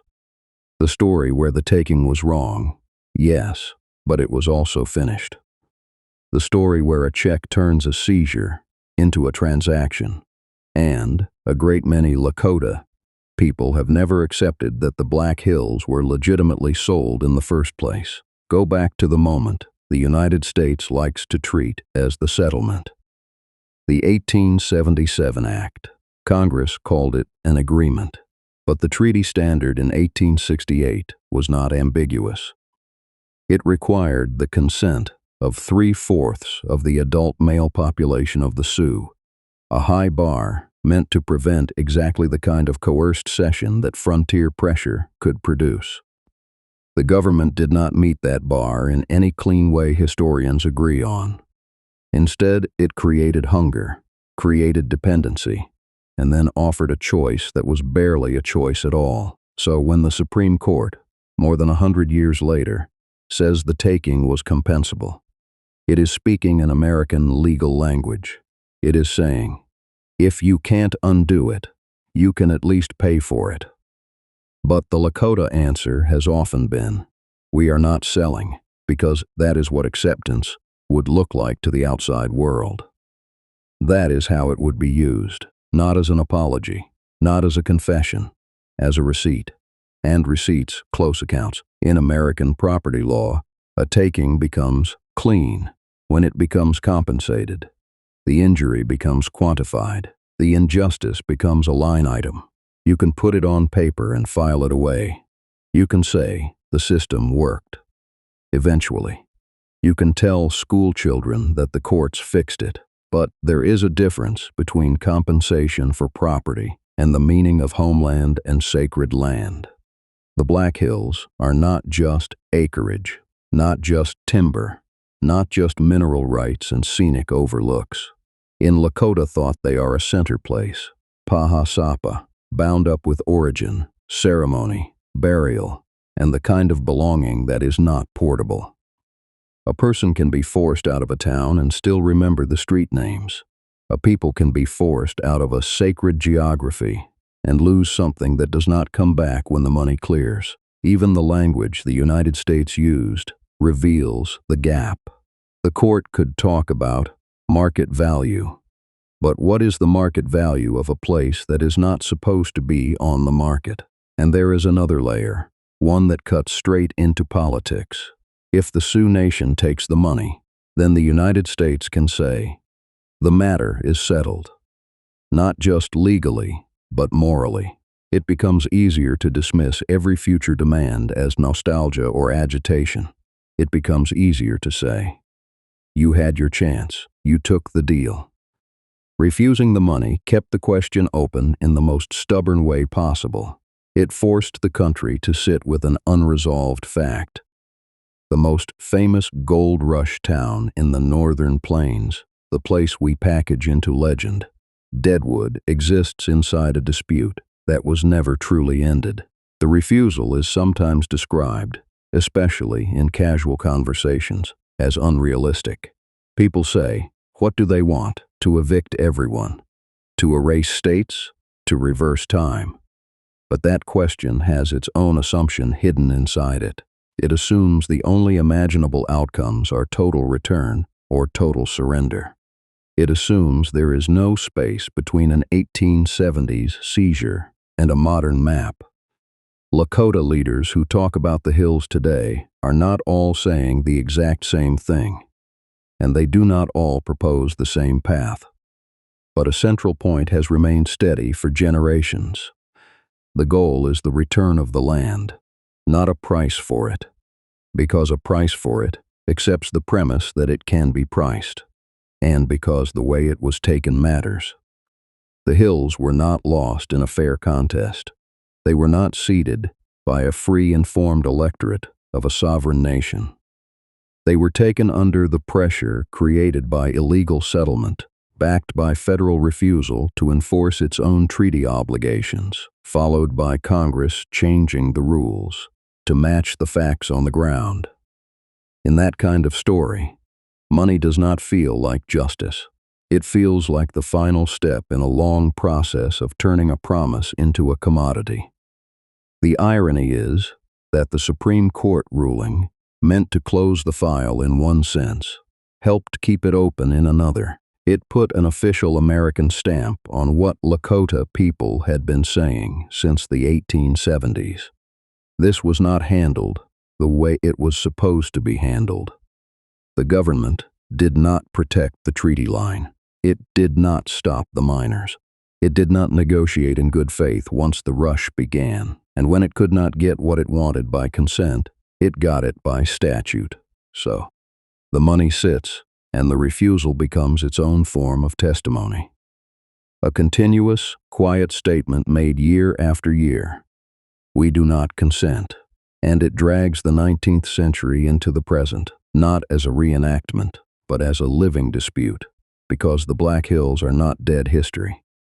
They are a tourist economy. They are federal land and private land. They are Mount Rushmore, and mines and ranches, and reservation communities living with the consequences of a broken boundary line. They are also, for many Lakota families, the place their grandparents spoke about with a particular tone in their voice, not as the past, as home.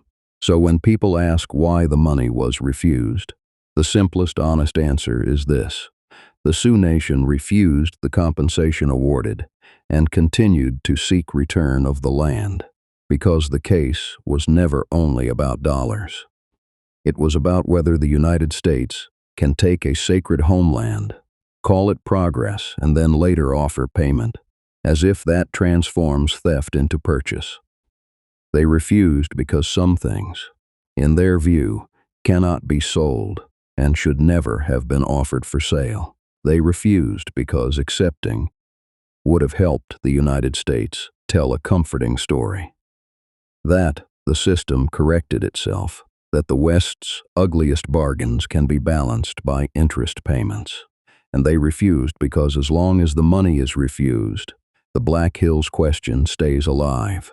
In public memory, in political argument, in classrooms and court filings and tribal councils, it remains what it has been since the first miners cut into the gulches above Whitewood Creek. An unfinished sentence, and the next part of the story, the part Deadwood usually leaves out, is what it means to build an American legend on land that the people it was taken from still want back. Deadwood is the easiest part of this story to remember, because Deadwood is made to be remembered. It has characters. It has nicknames. It has gunfire and poker tables and muddy streets that look like a stage set even when they are real.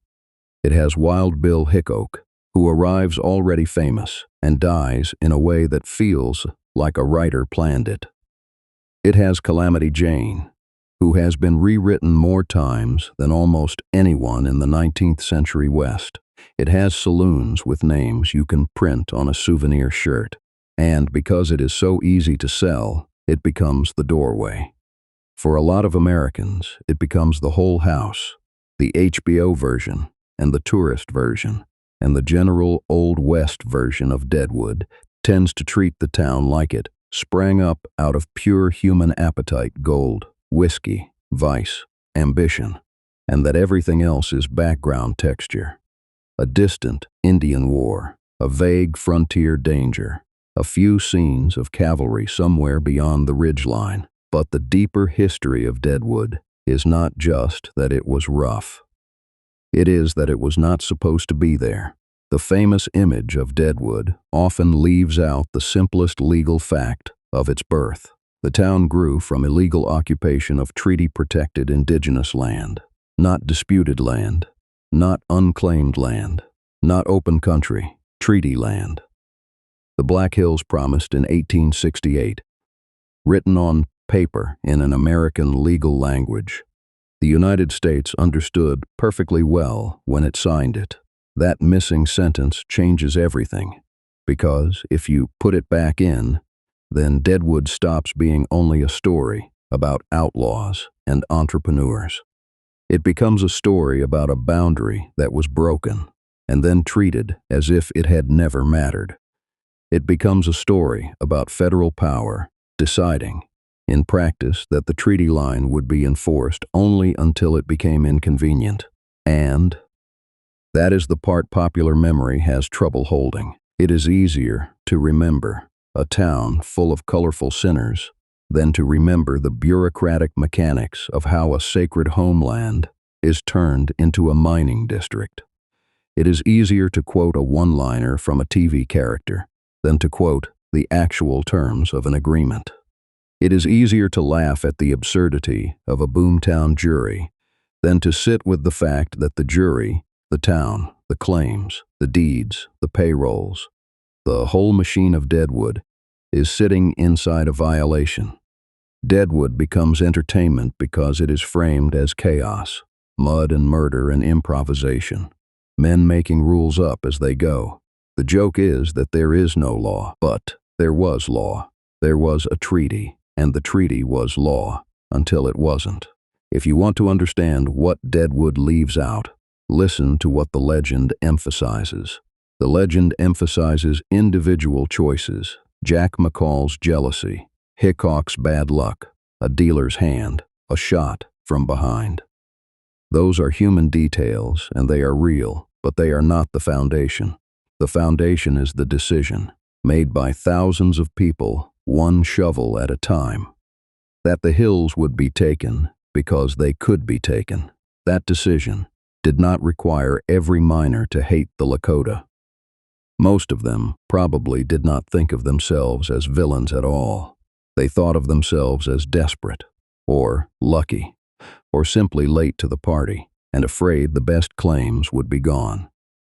They told themselves they were only doing what Americans always did, going where the money was, going where the rumors pointed, going where a man without connections could still imagine becoming someone.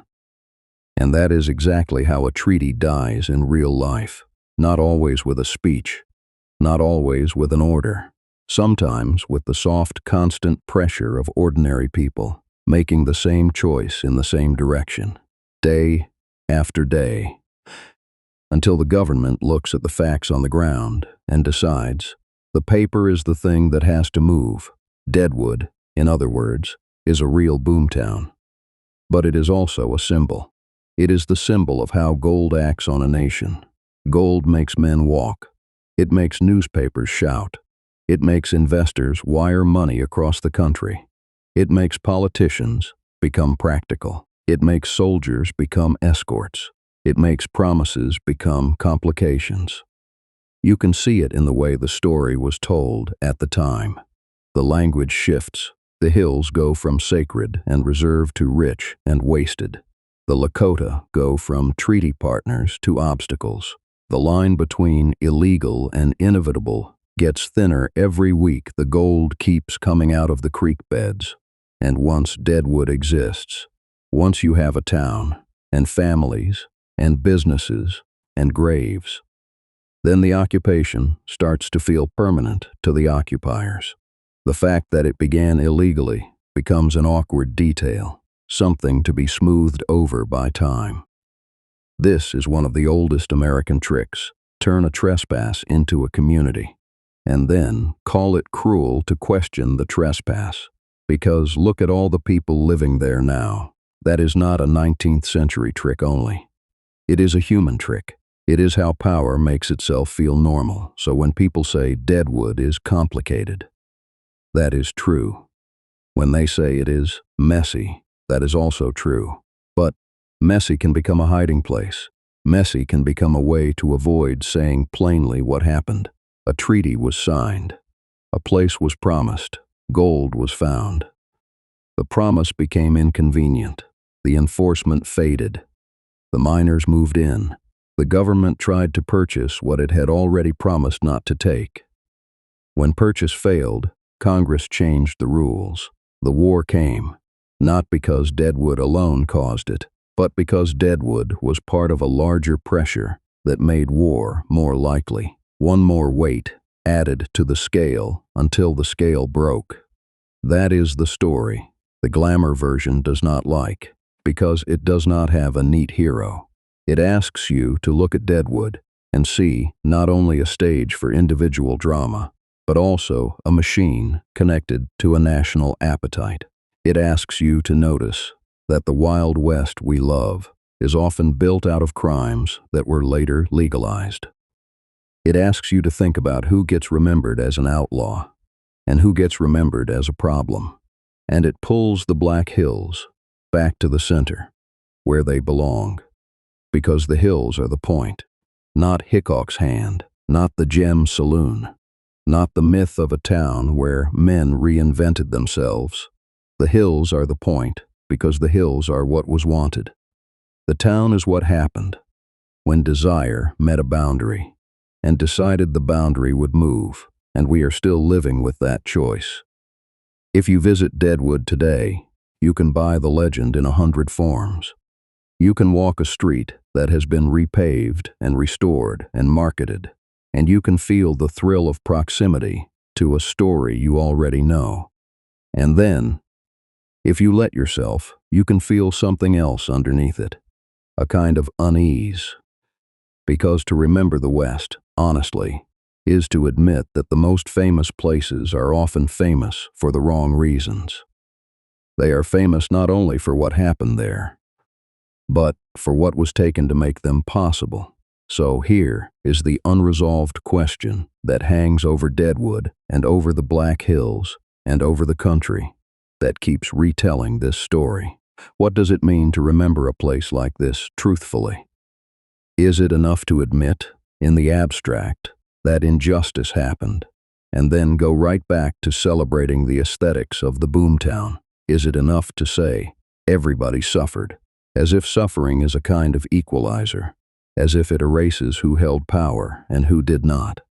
Or does honest memory require something harder, something closer to confession?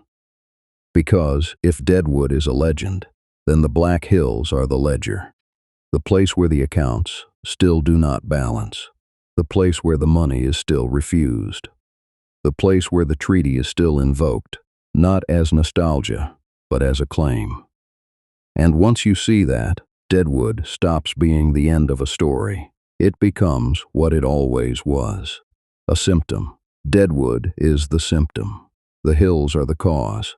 And if you trace the line back far enough, you can see how a story that gets told like a barroom legend is. Underneath a legal and spiritual crisis that never really ended, It starts with protection on paper. The 1868 treaty draws a boundary and says, in plain terms, that this place is set aside, not as a favor, as an agreement. The Black Hills are not described as empty. They are described as belonging. Then comes the expedition. Not a migration of hungry families. An official look. A military column moving through country it was not supposed to enter. Mapping, reporting, and coming back with the one kind of news that can make a boundary evaporate. Gold. After that, the rush is not a decision made once. It is made thousands of times. A man hears a rumor in a river town. A newspaper prints a sentence. A partner sells a team of mules. A claim is staked. A camp becomes a street. A street becomes Deadwood. And the farther the miners go in, the more the government is forced into an ugly choice. Enforce the treaty and remove Americans, or stop enforcing it and pretend the treaty has become impractical. So they try to buy what they had already promised not to take. And when the Lakota refuse, because you cannot sell what is sacred in the same way you sell a pasture, the pressure tightens. Soldiers, agents, deadlines, hunger used as leverage, and then war, what we usually call the Great Sioux War, does not ignite because one town exists, but because the entire system around the hills begins to behave as if the treaty line is optional. The fighting ends. The taking does not. Congress changes the rules. The hills are seized, and the seizure is dressed up in the language of law.